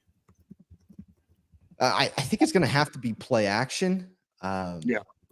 And I mean, that's going to have to be set up with Malik Sherrod and Elijah Gilliam getting some, 3-4 yards on first down. I'm not saying that's going to happen, but I think if we really want an opportunity to test Will Johnson and very good DB room, we're going to have to think that make them think we're running the ball. I think that gives us our best chance. And then that also opens up our tight ends in Jake Bouse and Cameron Beecham, who are very big and strong tight ends that they'll be able to bang. And the problem is that, I'd love to say we're going to use our tight ends, but we're probably going to have to use our tight ends to block. So I'm thinking we're going to run more play action underneath routes to our quick wide receivers, and that will hopefully open up the deep ball, or we slip Malik out in a screen every once in a while. It's hard to say right now, but that is my best bet. Yeah. So what are your expectations for this game? I mean, what do you think optimistically, what do you think this, what's it going to be like at halftime? What do you think it'll be like at the third quarter? For Michigan fans, we pride ourselves in being kind of the boa constrictor. And even if teams are kind of hanging around at halftime, we take care of business in third and fourth quarter. Do you see it like that? Or do you see, give me your sort of optimistic take on what you think will happen if everything goes right for Fresno State, halftime, third quarter, end of third quarter, and end of game. Yeah, halftime, I expect us to be in it. If it's the same Michigan that it has been, then I expect us to be in it with you're running the ball a lot and taking the time down, a lot of possession. I expect us to be in it. Now, if Mikey can play a clean game and we don't turn the ball over, I expect us to be in it into the fourth quarter if we can play a clean game. Realistically, I do. I expect us to cover. Now, I'm a homer and I'm extremely biased, but this is one of the few times where I think it's going to be really hard for us to win. I would like us to keep it under 3 scores. And if we lose by 17, 10 points, I would be very happy. I think that would say a lot for going into the end of the season if we're competing for a Mountain West championship and we have one out after Michigan. Like, hey, look, we played Michigan tight for almost the entire game, and let's just say you score a garbage touchdown and win by 20. I think that helps us a lot. So realistically, I expect us to cover. I think it's a 2-score game, maybe a 3-score game, maybe win by 17 points. And the reason I say that is because it's week 1. Everybody's figuring stuff out. All that we're going to need is, Orji to have misread something underneath. Cam Lockridge picks it off, pick 6, or, something like that. And all of a sudden it's a closer game than it really feels like. Michigan probably dominates the whole game, but it's closer, but the scoreboard shows that it's closer. That would be my guess. But, last night I predicted, us to knock one through and win 27-26. So I'm just saying. Wait a minute. We got prediction. Wait, hold on. We're getting ahead of ourselves. We got predictions in a little bit here. We'll get back to this. Two more on your offense that are super chats. Justin with the 5. Do you think Fresno State's quarterback can figure out Michigan's pressure and blitz packages? That was kind of our conversation in our preview. We recorded last night, so I'm kind of giving away predictions, but that's coming out tomorrow. That was kind of our topic of conversation because, with them knowing that O-line has been our number 1 issue for the past couple of years, and our starting left tackle is out, and I would say arguably our best lineman is out in Jacob Spomer, there's going to be a lot coming. So do I think we can figure out pressure and blitz? So I think we can figure out, yes, I believe in our coaching staff. We can figure it out, and we can figure out the pressure and blitz packages. Now, can we stop it? That's another thing. It's going to be tough, and we're really going to have to rely on the short passing game, a quick passing game. And That's why I mentioned play action, but it's also worrisome because play action takes time. So we're going to have to do something to set those things up. So, so realistically, probably not. But it depends on where we double, and are we keeping Jake Boust and Cameron Beecham into block? If that's the case, then yes. Then it's on our receivers getting off the line and getting open. I agree with your play action point. I think that if you're gonna get anything going on offense, you got to go play action. You got to go bootlegs. You got to create some opportunities out of nothing almost, and just and create it through the plays versus like out physicaling Michigan. I just don't see it. I think it's got to be like and I don't mean to compare you to Colorado, but early in the Colorado season, with Sean Lewis as offensive coordinator, he designed a lot of things that were actually really that allowed Colorado to punch above its weight and cause problems for teams that they had no business, but it caused problems for some of the top of the country because of what he was doing. So one of those concepts was the play action bootleg. One of those and rollouts. Those are the types of things that that allowed that team to, have some success early in the season. Then he got demoted. But at least, I agree with you there. Justin also has another question. Do you really think Fresno State can run the ball on Michigan defense all game? I think we just established that we're going to be that would need to be creating some plays aside from physicality, but feel free to elaborate there. If we're going to run the ball on Michigan all game, I would go back and watch the Georgia Tech's first drive on Florida State. That's how we will have to do it. A lot of pre-snap motion. Keep everybody on their heels, because we're not going to line up and say it's your guys against our guys and we're going to run down your throat. It's just not going to happen. I watched Michigan do that to Penn State. Penn State couldn't keep up when Michigan did that to Penn State. And Penn State, they got some legit players. And I don't think we can do that. So it's going to take a lot of pre-snap motion, disguising things, sliding your protection different ways. And by the way, I wouldn't say Mikey Keene has the mobility that Haynes King has. So there's a lot of difference there. So I'm not saying that we're going to do that, but we're going to have to disguise a lot and do a lot of pre-snap stuff. So it's going to be tough for us to run the ball on Michigan. So no, I don't really think Fresno State could run the ball on Michigan's defense all game. Would I love to? Yes, because I'm old school kind of guy. Like, run it down your throat. That's Fresno State. So we'll see. But no, it's not going to happen. We like to throw the ball a little more. Any final comments from TJ or Ferris on the Fresno State's offense before we switch to defense? No, was there any injuries we should? You talked about the tight end potentially, not playing week 1. Is there any other players who might be questionable or, are questionable to play week 1 that we should be aware of? Sorry, it wasn't the tight end. It was one of our wide receivers, Josiah Freeman. Okay. Yeah, Josiah Freeman is our taller, 6'3" jump ball guy. So he is questionable. And then our left tackle is out. But other than that, offensively, we're good to go there. So, I am going to miss Spomer and Josiah Freeman. They're probably my 2 favorite players, other than, Jalen Moss is very good, but I like height. So, so your left tackle is going to be out. Does that concern you? Or? Yes. Yes, very much so. Okay. Do you know about who's filling that role? Are you familiar with them? Or? Yes, I am. So Torian Penwright is the listed starter.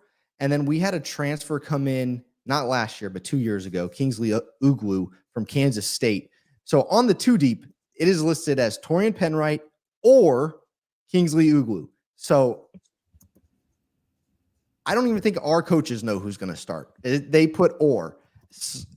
That could be a problem for us. The other thing that we have seen was last year or 2 years ago, I think it was last year, the first game we had our 2 deep come out. Excuse me, this was 2 years ago. Our 2 deep came out And when it came to the O-line, we had 5 different starters run out on the field than what they put on the 2 deep. And this is the same coaching staff that did that. So I couldn't tell you that this is going to be the exact starting offensive line that walks out on the field Saturday, but it's most likely going to be those starting 5 that are listed, unless they move somebody that, let's just say, backing up the right tackle over to left tackle, things like that. I don't think that will be the case, but they reserve the right to change their mind up to game time. So now the guys starting at left tackle this weekend are both seniors. They have experience, they have snaps, but it's going to be tough. It's going to be really tough. We got a super chat from Justin, $5 super chat. He says, Fresno State will not confuse Michigan's defense at all, and our defensive edge players will lock down the outrun plays. Yeah, we got some feeling a little confident. Our fans are a little confident. I'm sure you can understand. As they should be. You guys won the national championship. Feeling confident. Yeah, John. So I think did you want to hit on Fresno's defense versus our offense? Yeah. Well, thanks to Justin for contributing a couple times here. Really appreciate that.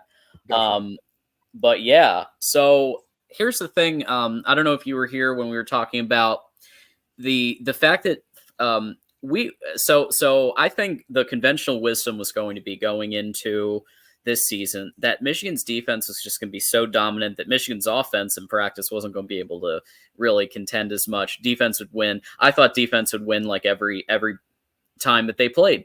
But what's actually happened is that Michigan's offense has beat the defense in multiple times, which surprised the hell out of me because I didn't think that was going to happen. So the line is holding up better than early than we thought. And just in general, things seem to be gelling. I would love to hear what kind of the game plan might be for Fresno State's defense to contain, especially now that we're thinking Alex Orji is going to be QB1, but of course they're not going to say anything until snap 1 of that game. I don't think they're going to. Well, they might bounce, but I don't know. I think they might play some jiu-jitsu. We'll see. There's some word, maybe tomorrow. Maybe tomorrow. Sean said maybe Wednesday, but then he said maybe the day before or maybe right before. Okay. So we'll find out together, We'll find out. But the bottom line is, what do you think the plan might be? Because there would need to be a QB run that would need to be contained. Obviously, the run game with Edwards, Khalil, the Colston Loveland, 6'5" tight end who's being used as a receiver and a tight end. How does first of all, tell us a little bit about Fresno State's defense. Is it like more of a blitz? Is it more of a zone? Is it what's kind of like the style of the defense? And who should we be looking out for on the defensive side? Yeah, we do a lot on defense. We will play whatever defense benefits our players the most. Coach Coyle, he's our defensive coordinator. He spent a lot of time in the NFL. He is not afraid to move things around, change things up. I spoke with my co-host, his name's Caleb as well, yesterday. We were throwing things out there. And in our opinion, we think a 4-3 defense would be best against Michigan. Just be stack 7 in the box. Now, what we tend to do is we have a nickel. So we really run a 4-2-5. Nice. But we have 3 very good linebackers that I would love to see on the field. One is very good in coverage. His name is Phoenix Jackson. Tuasivi Nomura was a transfer from USC. He didn't play a whole lot last year. He's back this year. He's actually been named captain. He's very good. I'm excited to see what they do with him. They could blitz him off the edge, or he will go play edge rusher. He can also play linebacker. Excuse me. And then Malachi Langley, he's been here forever. He eats up every tackle. Those 3 are going to be very good at the linebacker position. If what I'm hearing is true, and I believe you guys, by the way, And I believe it just for the fact that, I believe what you're saying about the offensive line is true. They're better. They're deep because they play against your D line every day. And when I was in high school playing sports and when I play on the basketball court now, I want to play against the best because they're going to make me better. And they ultimately do. So I believe that about Michigan. And I believe the defense make the offense better and vice versa. So, but one of our strengths is going to be our edge rush. Devo Bridges and Corey Foreman and Jazon Jacks are three names I would keep an eye out for because they're going to bring it off the edge. Now, and I think we should blitz a lot as well, just because Orji hasn't had the amount of snaps that a lot of quarterbacks had. He's newer to on-field play in the big house. I mean, he's done it. I watched him do it, but he's newer. So I think when it comes to Fresno State defense, we're going to do same thing that I said on offense. Have a lot of we're going to show a lot of different things. We disguise a lot of blitzes as well, very much like Michigan. But I guess the biggest question is, and we're going to have to wait and see, is can our D-line get any push? And I believe off the edge, we can. I do believe that with Corey Foreman and Devo Bridges. So it's just disrupting Orji and putting him into quick decisions and tough throws. Yeah. Okay.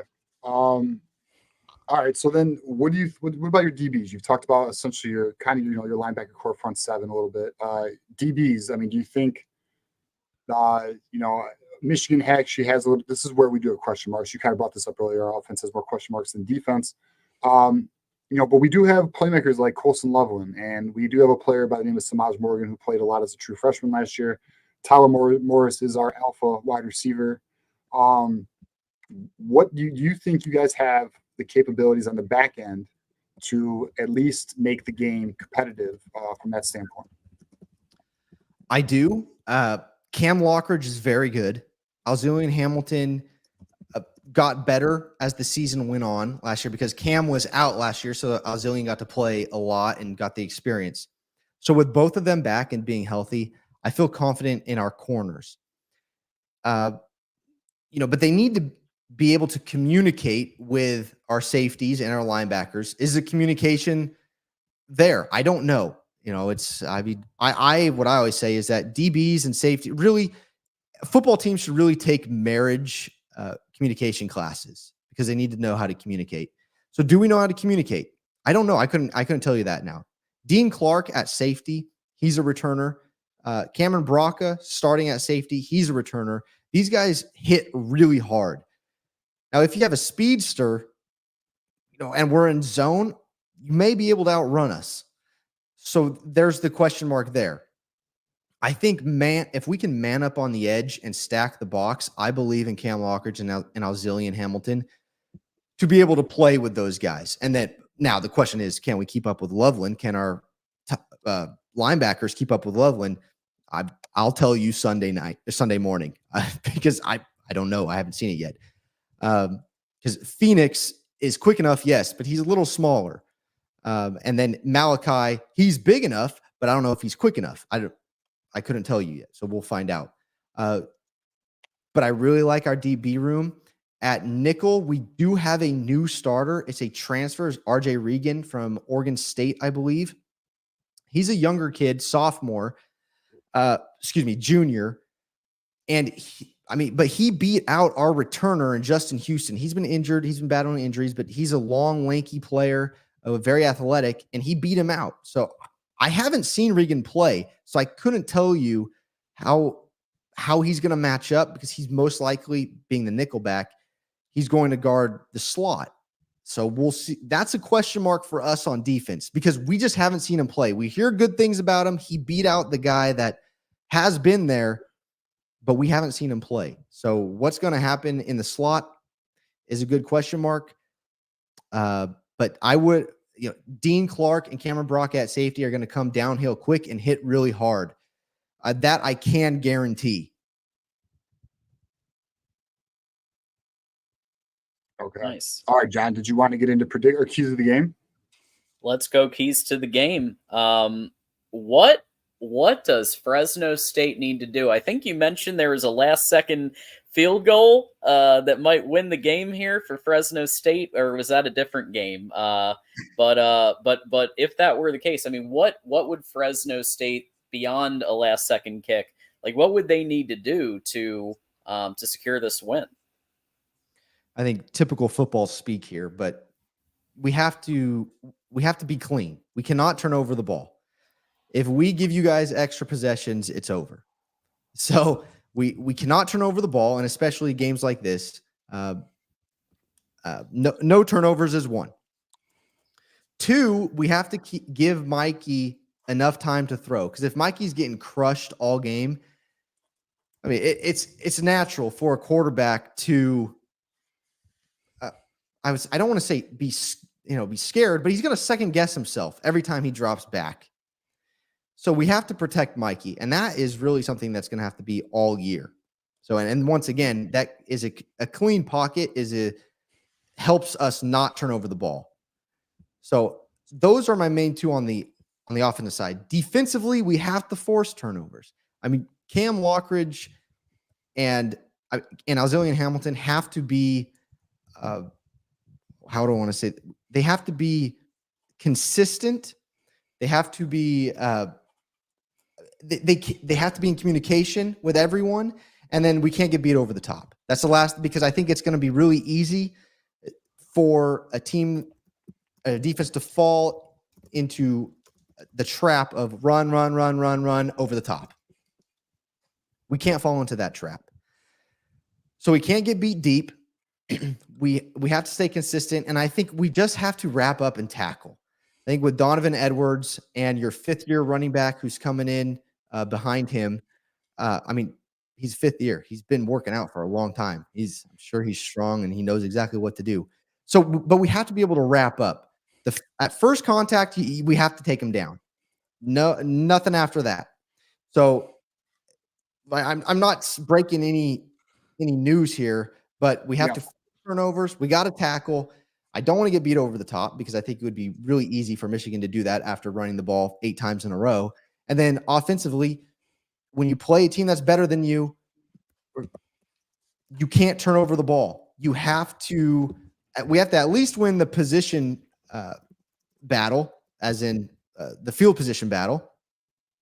And then I want to come away with at least 3 points every time, because otherwise it's going to be really hard for us. And I don't want to be playing from behind, obviously, but too far behind. Well, Caleb, real quick, and then we'll get to any backups, any other questions here on the keys to the game from the Michigan side also. But Keith, which is literally to your point that you mentioned a minute ago about protecting your quarterback. Keith, who's a member of our Connor Stallions espionage tier of membership, just gave us a 5. Please, please, please get a message to your QB to keep his head on a swivel. You Bulldogs have never seen a defensive line like ours. Now, that's peak Mason Blue right there, Keith. I love it. So with that said, TJ Ferris, thoughts on keys to the game from the Fresno State perspective, or of course the Michigan? Well, let Ferris take it. Go ahead, Ferris. Yeah. So I when I look at games like this, I think optimistic, realistic, pessimistic. I kind of have a range. I'll talk pessimistic first. Remember the Bowling Green game from last year?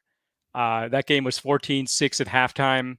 JJ had 3 interceptions that game. JJ McCarthy had 3 interceptions that game.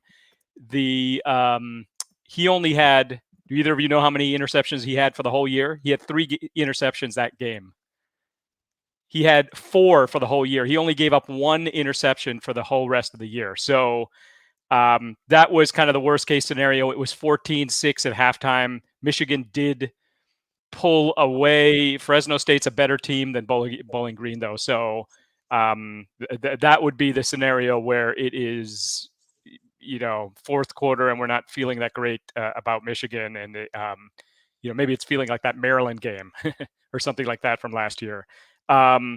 realistically, I think Michigan is going to do one of two things. They're either going to be hold everything close to the vest and just be methodical, and then it'll be relatively low scoring, but they should be able to get to 21 points or win the game by more than 21 points. Optimistically, they're just gonna, Orji's just gonna throw the ball all over the place, or Davis Warren. They're gonna throw the ball all over the place, and they're not gonna worry about keeping it conservative at all, because they want to put more stuff on film for Texas. If that's the scenario, then you're looking at potentially a blowout. So I'll go realistic. It'll be right around the spread, right about what's the spread? 22 or 21? 21 and a half. 21 and a half. Okay. So it'll be, I'll say it's right at that, maybe slightly under at 21 point win. And part of it is that Michigan is not going to be conservative. They're going to try to prepare. The reps for preparation for Texas are more important than not showing the playbook. That would be my call. Yeah, I think that's fair. Yeah, I mean, keys of the game for Michigan, I think, are obviously limit turnovers. I think we're going to do that. I mean, it's just, to be honest, though, I really think if our defense can play to what we think it can, then it's just on the offense to play its game, right? Get the ball down the field, score points. It doesn't have to be touchdowns, get field goals. I mean, we like to see touchdowns, and I'm sure if we don't get touchdowns and we do settle for field goals, we'll be hearing it, John, in postgame. But at the end of the day, score points, shut them down. That's what we're going to go for. I think, and especially because your left tackle's out, we already kind of saw this anyways. Like, we're going to dial up pressure. Winks. Now, are we going to go deep into our bag? No, I think it'll be simple pressures, maybe just, rushing 4 or potentially sending a blitzer here and there. But I don't think it'll be anything too complex, unless, we find ourselves in a dire situation in the fourth quarter. I think then we'll open the playbook. But I mean, we just got to play our game and see if Fresno State has come to play. And I think the way the game shakes out, it will determine how deep Michigan opens the playbook. Because, I mean, like Ferris alluded to, we're going to definitely try to limit the playbook as much as we can before our big matchup week 2.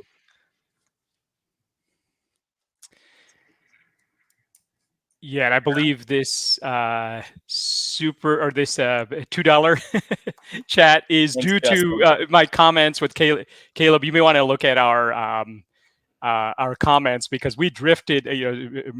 Many of our fans drifted into all kinds of rural country talk, as well as mountain man flexing talk. So I think you should look at it. So I think that is referring to that from Justin. So yeah, Homestead, right?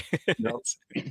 Home on the range, and of course you can always rely on Nick with his $1.99 kamikaze super chats. U of M 56, Fresno 10. Alex Orji, this is very specific. Alex Orji has 29 stiff arms.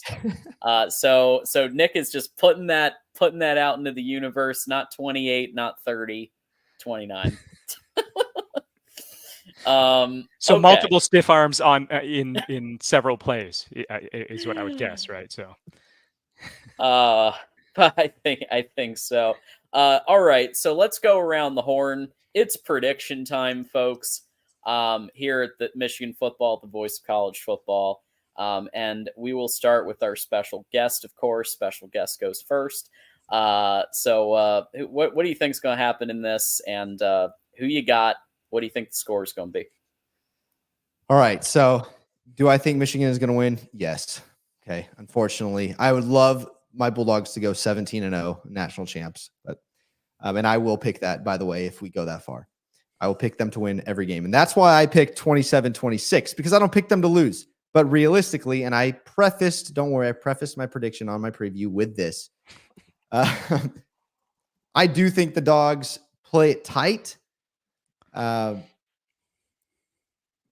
And the final score, my final score is, I'm going to go 26-24. I know that's close, but I do think that our offense will find a way to score some points. And I think there is a turnover in there just because I like our pieces on defense. I really do. And so I think we do force a turnover, keep it close. It might be we score a garbage time touchdown to make it look close, or a field goal or something like that.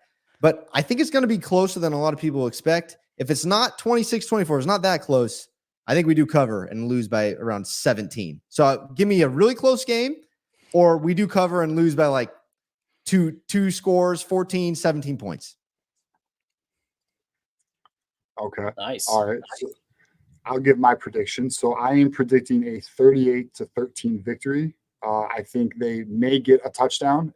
It's either going to come early in the game, because you know how those happen sometimes early in the season. You get one of those first or second drive touchdowns by the opposition, or it's going to come very late in the game when Michigan has decided to call the dogs off and put the second or third string in.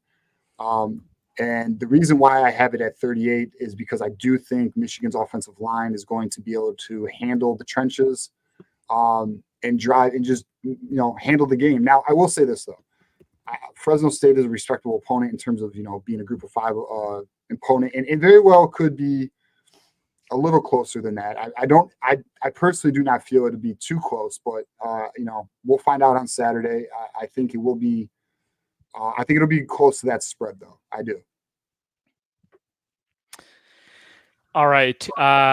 I've done all the math here, and I'm going to go with 32-9. I was going to say 32-8, but then I was like, how are they going to get to 8? So 32-9. That's my Dang. That's my prediction. So what was the over/under on this one? It was wasn't it around 40? 45.5. 45 and a half. All right. So I'm saying the Michigan beats the spread, but with the under then. Okay. Thought about this. Given obviously all the rules and last year we saw the game really sped up. So the big predictions that we had early in the season didn't really pan out because the game is just going so fast. I'm going to give Fresno State a little bit of credit in terms of keeping the score to 14. So I'm thinking 27-13 Michigan win. The reason being that it's going to be Alex Orji's first game as full quarterback. They're going to be figuring a lot out. At the same time, I think the defense, because there's 4 returning starters plus 1 that was kind of he's kind like Ernest Hausman, kind of a returning starter. If we're being real, he's like 1B in his position. 27-13 feels right to me, but again, it's a crapshoot. We'll see, but that's that. I mean, look, y'all, stay tuned. 7:34 p.m. Eastern kickoff. Caleb, thanks for giving us so much time and being patient and getting in here. It's been what we called this the mega show. Been covering a lot of stuff tonight. So we appreciate you hanging in with us here. Give people a final thought and where can they find you? Oh, thanks for having me, guys. I really appreciate it. It was a good time. Learned a lot. I'm excited for football season. I am on X, Caleb_Nale, Nale. You can follow Beware Bulldogs on X, Beware_Bulldogs. We're on YouTube as well. We have a good time. We cover Fresno State, talk Mountain West all year long, football, basketball, baseball. It's a lot of fun. And I saw something in the chat. Does Caleb think Michigan is a playoff school or a playoff team this year? I don't know, guys. I don't know. It's going to be tough with Oregon, but I think you're way better than Penn State this year. Put it that way. And people are talking about Penn State. Yeah, they always do. Yeah. Well, thank you so much for having me. Do you think that Fresno State is has a shot at the play, even if they lose to Michigan? I do actually. Yeah. Realistically, this is real, no joke. And I mean, my prediction wasn't really a joke, but I like that pessimistic, realistic, and what'd you call it, Ferris? Optimistic. Optimistic. Okay. So you got my optimistic score, and it was a loss by 2. But my realistic score is more like what John's score is. But yes, G5, I like Memphis, Liberty, Boise. Those are all good schools and good teams this year. If Fresno State runs the table, let's just say we have one loss to Michigan and we win the Mountain West, I think there's no doubt that we get in. This team, Boise is our toughest contest in the Mountain West. We don't play them this year in the regular season, so we would see them in the Mountain West Championship. I think the biggest threat is Liberty going undefeated because they don't really play anyone. So Liberty going undefeated this year would probably be the G5's best bet. Now we'll see if someone from the Sun Belt wakes up or if Memphis lives up to the hype and runs the table. I think if Liberty or Memphis run the table, they're in. Fresno State and Boise State could have something to say if Fresno State runs the table after, and they got to put up a good fight against Michigan. I would say that because if there's undefeated Liberty and a one-loss Fresno State team that loses by 2 points to Michigan, there's going to be a conversation there. And on that same topic, Drufus, thanks for the 2 biggest games on Fresno State's schedule that are not Michigan.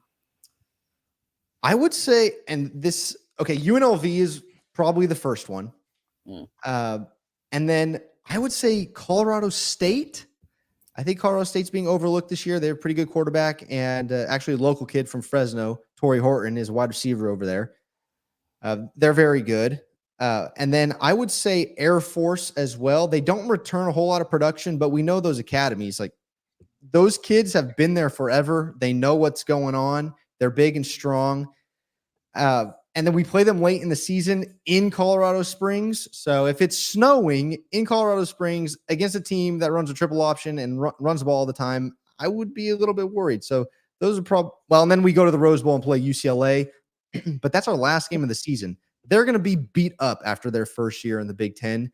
And granted, the last 4 times we played UCLA, we are 4-0 in the Rose Bowl against UCLA. So I like our odds against UCLA at the end of the season after they just played a gauntlet in the Big Ten. So, those would be our biggest games. Yeah, I'm rooting for Fresno State in that game. Yeah, UCLA is headed for kind of a rough season, I think.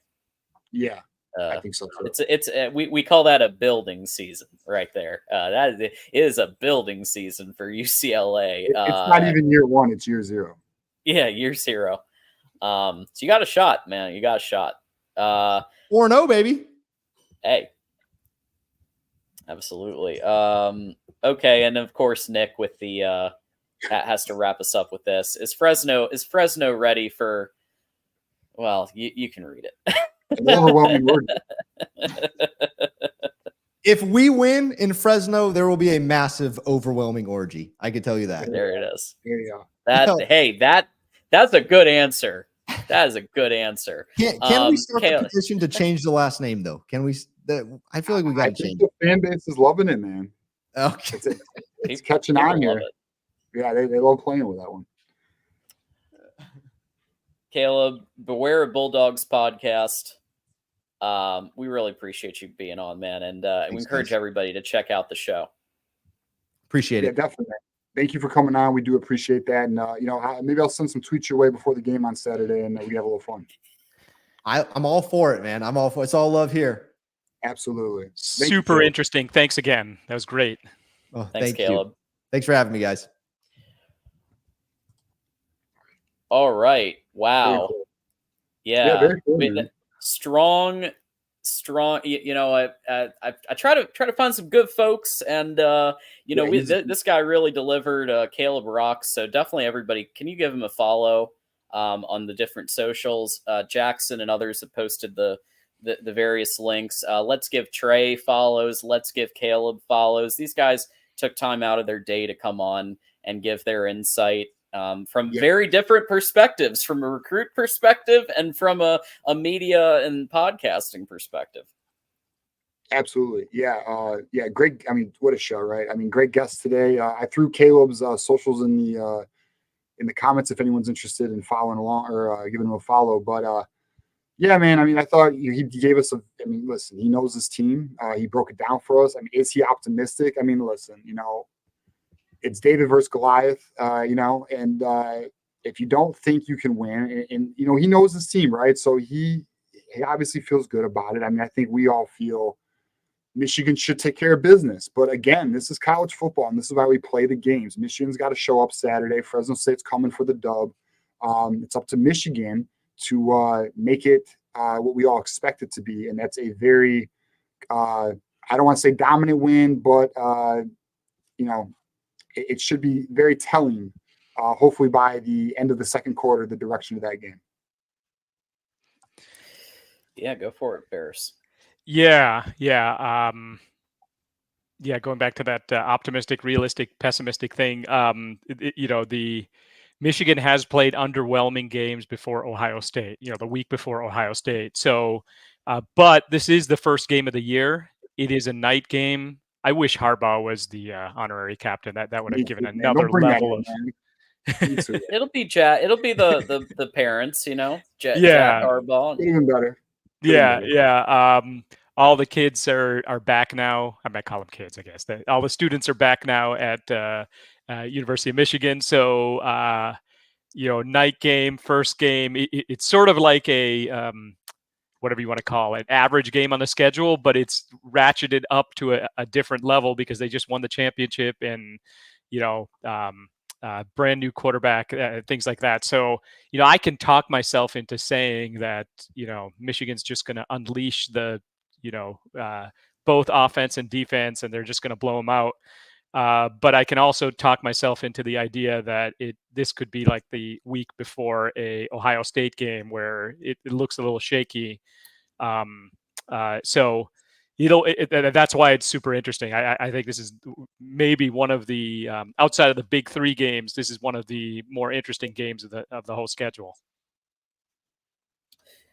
Yeah, I think there's been a lot of discussion about don't sleep on Fresno State. And teams that have just lost their coach and look, we saw that when Harbaugh was suspended in some big games, Penn State, Ohio State, the emotion that Sharon Moore gave, the emotion that Blake Corum gave in those games. I mean, you can't understate that. And so, that's why I gave a close-ish score. I think the closest I can humanly possibly give, personally with against Fresno State, but still a 13-point victory for Michigan. But I think it could be closer than we think. If the score is your prediction, John, we're gonna have some very angry fans calling us after the game. So for anyone who doesn't know, we're doing the post-game show, and me and Ferris are also doing the pre-game show Saturday. So stay on the lookout for that. We will have you covered before and after the game. But John, if we do not score more than 30 points on Fresno State, vanilla or not, we're going to have some very frustrated fans calling us and letting us know all week, and also we got Texas coming the week after. So I fully expect us getting more than 30, and I don't expect them getting more than 14 on us. I just don't. I think this team's going to be pretty good. I think it's ready to go. But I do agree with you, John. I think you're right. I think it's a fair point that the teams rally around their coaches when they face adversity, right? And we saw this with Northwestern last year. You saw it with Michigan last year as well. So we got to be on the look. Listen, come to play. This is football. This is big boy football. Even though it's a group of 5 team, it's on Saturday at 8. Here's another thing. It's prime time. It's a prime time game. The boys are going to come to play, so be ready. Prime time. Absolutely. And we mentioned Colorado earlier, and now we're saying prime time, but the game is actually on prime time. But I think if it was JJ, I'd have a much different prediction, but I think Alex Orji, you give him the game. It's a settle-in game for him. Like, he's going to throw some passes. Some of them are going to complete. Some of them aren't going to complete. He's going to run a lot, probably. And so, but again, I think it could go any of the ways that we've predicted, and we'll be taking callers. So we have one more topic real quick, but you brought it up, TJ. I think this is good. In addition to the Mark Rogers morning show every morning at 10 a.m. Eastern, which we want to make sure everybody goes and checks out on our channel, This Thursday, we got TJ, your call-in show as normal, Thursday at 8 p.m. Eastern. And as you mentioned, for the first time this season, for the first time at Michigan Football, Voice of College Football, we have a pregame show with TJ and Ferris, and then we have a post-game call-in show with myself and TJ. So we've got you covered for football content now that we're in the season. Yeah, and use more than one screen. I mean, we know you might be watching, the TV pregame show, whatever, but they're not focused on Michigan specifically. All the details. They've got the fluff stories, all that kind of stuff before the game. You can listen in to us during that time. So we totally get it. You might be watching on the phone or whatever. Right. But just get in the habit of doing that. That'd be great for us. Great to have that community, right before the game. Yeah, be on the lookout. We're looking to have a good show. Yeah, man. And plus, we're going to be amped up. It's game week right before the game. And also, I want to announce, John, I was going to maybe save it to the end of the show. Okay. But we are going to, we've noticed the trolls in the comments. We understand that becomes frustrating for our community. So we are going to be implementing a subscriber-only chat starting on game day. And that'll be consistent throughout the remainder of the Voice of College Football. We are going to be now a subscriber-only chat moving forward on all of our live streams. So that should hopefully limit some of the trolling. But if they do want to troll, they can give us a subscription in the meantime. But at the end of the day, yeah. So hopefully that helps out the community there. Thank you everybody for bearing with us with some of these trolls that we're trying to handle on the side there. But yeah, so be on the lookout for that. And yeah, man. I mean, we're ready, man. The season is freaking here, boys. Like we did it. We made it through the damn gauntlet of the entire year, where every week there was something new coming at us off field, and here we are, from coaches to NCAA to recruiting swings and misses and hits. We finally made it. Yeah. Just a quick point on that member-only chat. Now, you're watching, or your friend is watching, and it's they want to put a chat message. They can still do it. All they have to do is click the membership button, and then is there a timer? It's subscribe, not membership. So it's a. I'm sorry. Subscription. That's what I meant. Yeah. They can just hit the subscribe button, and then is there a little delay? Is that how it works? There might be a delay, but but it does. Yeah. So it's really no big deal to you. But at least it puts that bar out there that you've got to be semi-serious about at least subscribing to us before you start becoming a bot. And running the mouth right there. Yeah. So. Yeah.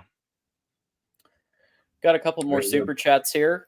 Justin asking us, guys, have you seen FSU wants a new coach already? No, I haven't. I haven't, but it wouldn't surprise me the way FSU seems to be very financially motivated to do whatever it takes to be respected and at the top of college football. They're trying, but they took a hard L last week, so we'll see how that one goes. Yep. Yeah, I mean, let it play out. It's game one and it's overseas, so right. I would say let it play out. So the year that Michigan lost to Appalachian State, I believe what did they win? They beat Florida that year. They beat Michigan State. They had a bunch of good wins after that. So 3 things are certain in life: death, taxes, and college football. Way too early overreactions. It was a couple of points against a Georgia Tech team that's established a lot more of a physical. It looked like some Michigan concepts in there. Like, people were watching the Michigan games last year and they said, all right, 4-2-5 defense, check. Physical lines, check. Run the ball, do some running concepts, some pre-snap motion, all this stuff, check. There were some real similarities that I saw between Georgia Tech and Michigan. Of course, not exactly the same, but there were similarities, and they embraced physicality. Meanwhile, Florida State, they're figuring it out at quarterback. They're still figuring it out. Yeah, well, look, I mean, listen, at the end of the day, that was a bad loss for Florida State. You're a top 10 team. You are looking to be a playoff team, potential national championship. to make up for last year or to prove the world that they made a mistake, and you laid an egg, and you're supposed to have one of the top defensive lines in the nation, and where were they? They got, listen, Georgia Tech played, as you said, physical ball. They played it the right way. I mean, shout out to Georgia Tech, man. I mean, there's a lot of people who thought Georgia Tech was a sleeper this year. So, I mean, they're kind of proving that to be true. So, we'll see. It's up to Florida State. I mean, listen, their season's not over. Go undefeated. You'll still make it. But good luck, And one more super chat, and then we'll get to a 2-minute conversation on the Sign Stealer documentary. Drufus with the $1.99. We got 35-0, and then so this is Drufus's Fresno State Michigan prediction, 35-0, and then Michigan smashes Texas using Sharon Moore's smash. Hit that smash emoji, everybody. Yeah. Bold. We like the bold takes here. All right. So for those of you who expected a lot of discussion on Connor Stallions and the NCAA, go back to last night's show, because I did an entire hour and 15 minutes or so on Connor Stallions, NCAA, responding to shit posting on Twitter. All of it. It's all there. Moose enjoyed it. Everybody, people who like that stuff enjoyed it. I enjoyed it. I had some fun. But tonight was about ball, and I hope we delivered. I hope you thought we delivered. But this is ridiculous. Check this out, y'all. This is Brohio from the Sign Stealer documentary. This is a Ohio State fan who's in the message boards, and right. This is the representation of Ohio State from the documentary. Looks accurate to me. Yeah, why is he wearing blue? It's kind of weird, but anyway. Yeah, no idea. I will say this, y'all. For those people who have been watching Michigan Wolverines live every week, have been watching the call-in show every week, and are generally plugged into what's going on, there wasn't much new. It was interesting that one of Isaiah Hull's sources was Connor Stallions himself, because Isaiah Hull, he always talks about his sources, and he's got some info. He was talking to Connor Stallions on a regular basis. That was very interesting. Yeah. But there wasn't a lot of brand new information that shocked me really. So check it out. It's worth for those of us who follow this stuff intensely. It's worth a look. I had my coffee. It was fun. There were some hilarious moments with Stallions and holding up pictures and saying, "Oh yeah, this doesn't look like me at all," wink, wink, and shit like that. But right, Stallions behind Portnoy or delivering a piece of paper to him, or I don't know if Portnoy was doing one of his pizza reviews or whatever, and Stallions is in the back behind him, kind of walking out the door, whatever. So it was, I don't know. It just, I don't know. What was that thing? Tiger King? I kind of remember that. It reminded me of that. So. Oh, yeah. Yeah.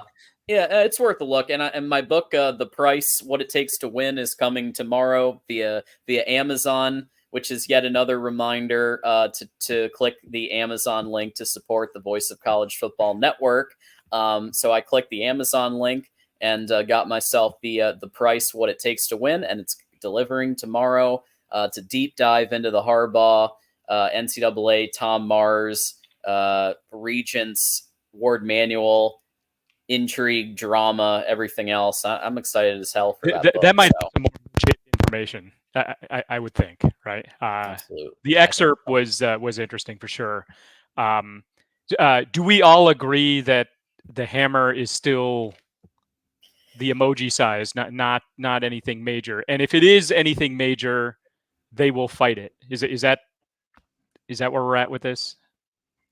100%. So where I'm at with it, so the likely outcome for me is Jim's going to get a level 1, and Connor Stallions. But what's interesting too is, I don't know, the end credits apparently had the NCAA is going to be trying to do a 3-year show cause to Connor Stallions, which if it's only 3 years, that's not much of a penalty at all. Minter is going to get a level 3 for texting sophomore. Denard's going to get a level 3 for recruiting issues. Klink's going to get a level 2. for his Instagram, which is ridiculous. That Instagram verification, which is insane. And then the institution's going to probably get an 8-figure fine, is what we're going to be looking at. They're probably one of the largest fines ever. It's possible Connor gets more than 3 years, but I just know that there's been some smoke that it's only 3 years, which if that's the case, then what's the NCAA even doing? And then Jim Harbaugh will probably get, with his, level 1, a show cause, an additional show cause. Now, I did hear something that was unique, though. And then with Sharon, by the way, we're looking at potentially a suspension. That's I think the extent of it. There will be no vacated wins. We know that. There will be no bowl bans. We know that. If it is anything to those extent, Ferris, which it's not, by the way. So Michigan has received the notice of allegations. There is confidence out there. They're not worried, guys. They're not. Yeah. It's just not what the rivals want. We all saw Josh Pate's take the other day. Josh Pate is pretty dialed in, guys. He has sources. He's in the 247 circle. He can reach out to anybody. He does get intel. He's not saying what he said the other day because someone told him the hammer's coming. Okay. And I've also received confidence.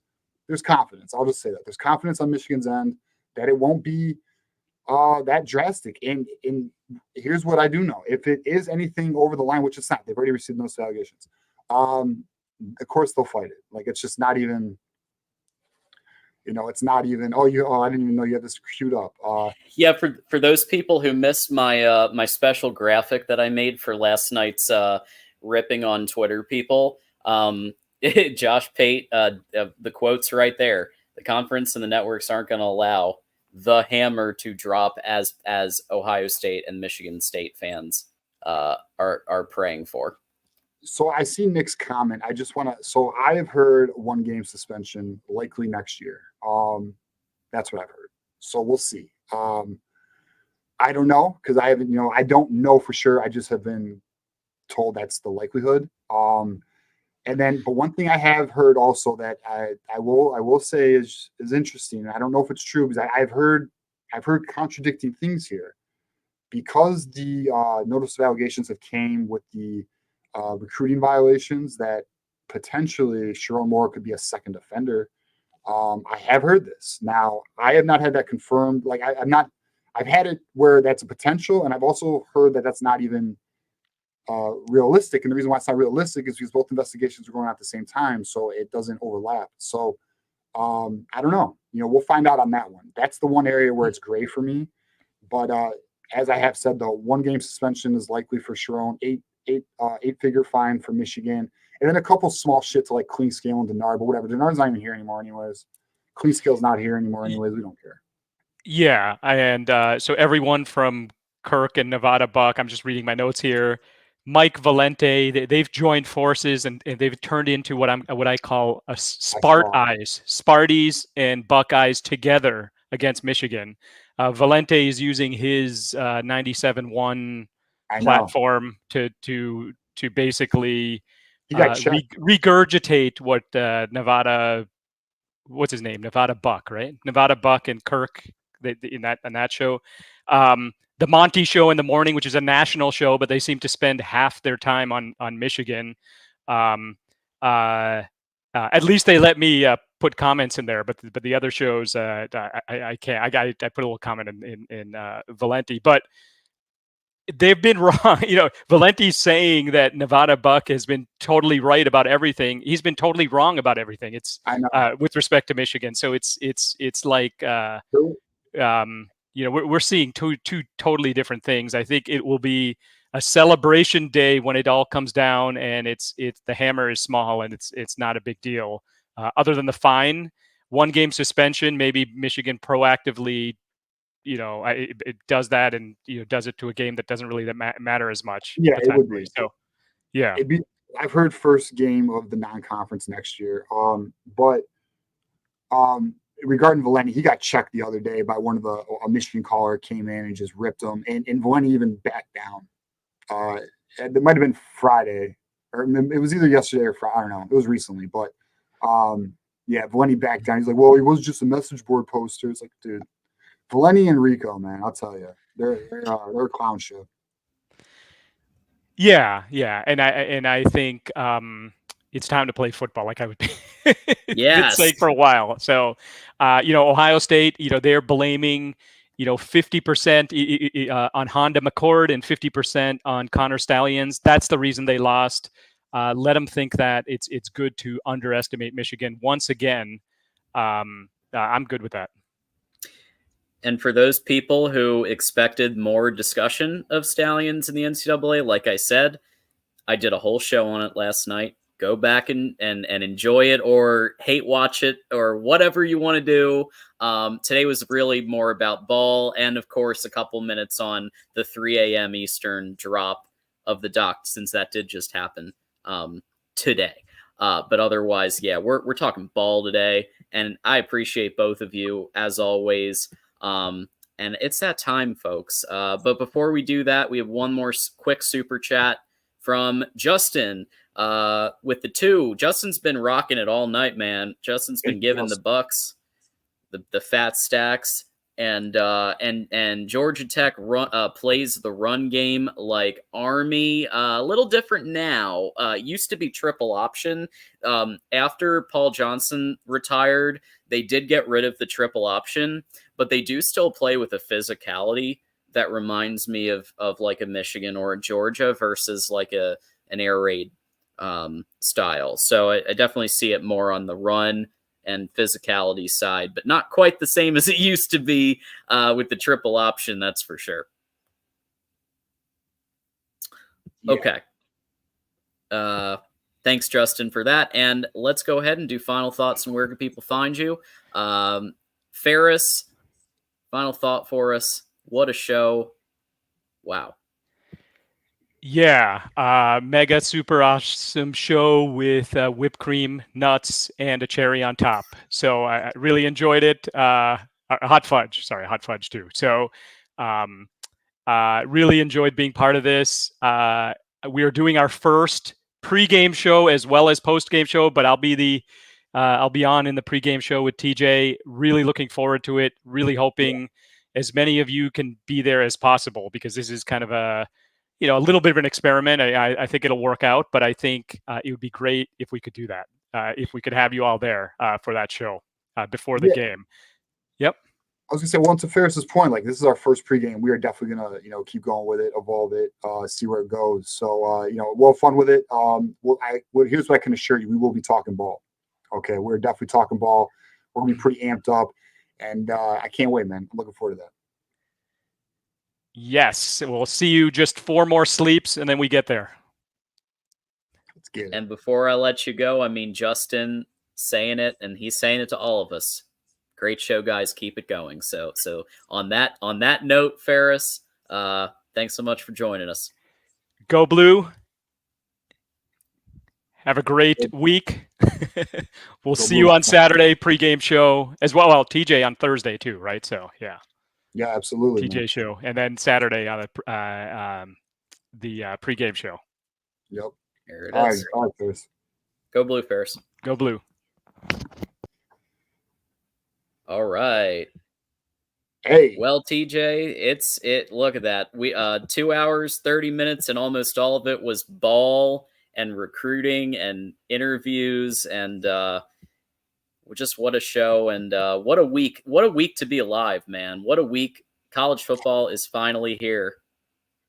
Hi, it's times like these we can really appreciate. Fall is here. Okay, football's here. NFL's picking up. Just did one fantasy draft last night. Love it. And we got college ball, John. And just so everyone knows, if you like this show, get ready, because next week we got Texas. Week after that, we got an Arkansas State guy. We got more guests coming. We got a bunch of stuff lined up. As I've told you all summer long, we are going to keep going. Where the show is not where it's going to be. We're going to keep building this thing, and it's all thanks to you guys. It's thanks to Drufus, thanks to Justin, thanks to Moose, thanks to everybody, Keegan, all of our friends, Keith Rebar, my friend Keith, everybody. And I don't want to forget everybody, because I am. B-Dub, where you been, B-Dub? I haven't seen you in forever. But yeah, so thank you, everybody. And if I didn't mention your name, it's all love. I do appreciate you. Great show, John. Trae Taylor, holy shit, 2027 QB. Please commit to Michigan all right, I'm just gonna say this too. Let's just instant reactions to that interview. I don't know about you guys, but I think he's leaning blue. Over 20 visits. He's already connecting with so many people. It looks good. And I've heard it's looking good. But we'll see June. Okay, we got till June. We'll see on Trae Taylor. Looking forward to that. And I'll tell you what, John, it'd be great to get him because what a special kid he appears to be. So shout out to Trae Taylor. Shout out to our friend for jumping on and doing the little analysis on Fresno with us. And as you guys know, Thursday call-in show, 8 p.m. This week I have Darren Talks Ball again. He will be there, and we will be talking ball. So if you want to find me, you can find me at TJ_Ronin on Twitter. That is where I'm at. Appreciate all the dialogue I've been getting from everybody. And here we go, John. Another one in the books, my friend. There it is. All right, TJ. I'll be rooting you on and Darren on Thursday, and I'll see you Saturday for the post-game show. All right, buddy. Go blue. Go blue. Okay, real quick, couple of housekeeping things, reminders, and all of that good stuff. Because I didn't have time to talk about most of this stuff because it's so much jam-packed content. But don't forget to follow the Voice of College Football Twix account.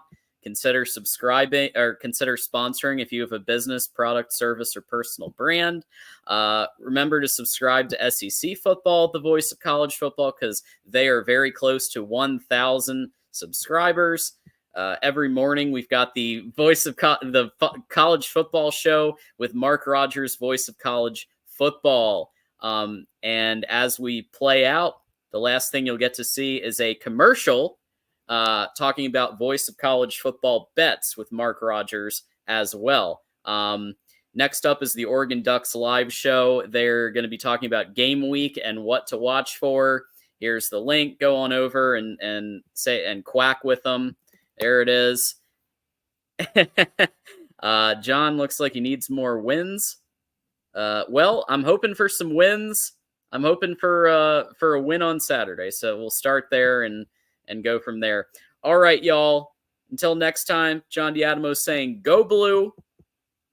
And thanks so much for joining us. College football is even more exciting with some action on the line. And the games are even better when you're cashing in. And the Voice of College Football is the place to be to get the greatest value. Let's start with my picks. 75% against the money line, 58% against the spread. I've got a 40-year track record. In fact, in 2023, at $100 played per game, you would have netted over $9,300. And guess what?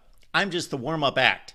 Steve Merrill, our ace in the hole, show stopper from Wager Talk. 6 years with the Voice of College Football, over 30 years in the industry. Steve gives us analysis on all the big games, but you can't miss Steve's weekly under-the-radar pick, which went 21-5 against the spread the last 2 seasons. I repeat, 21-5 against the spread. You also get picks from some of our top analysts here at the Voice of College Football, including Steve Dace and Matt Zemek.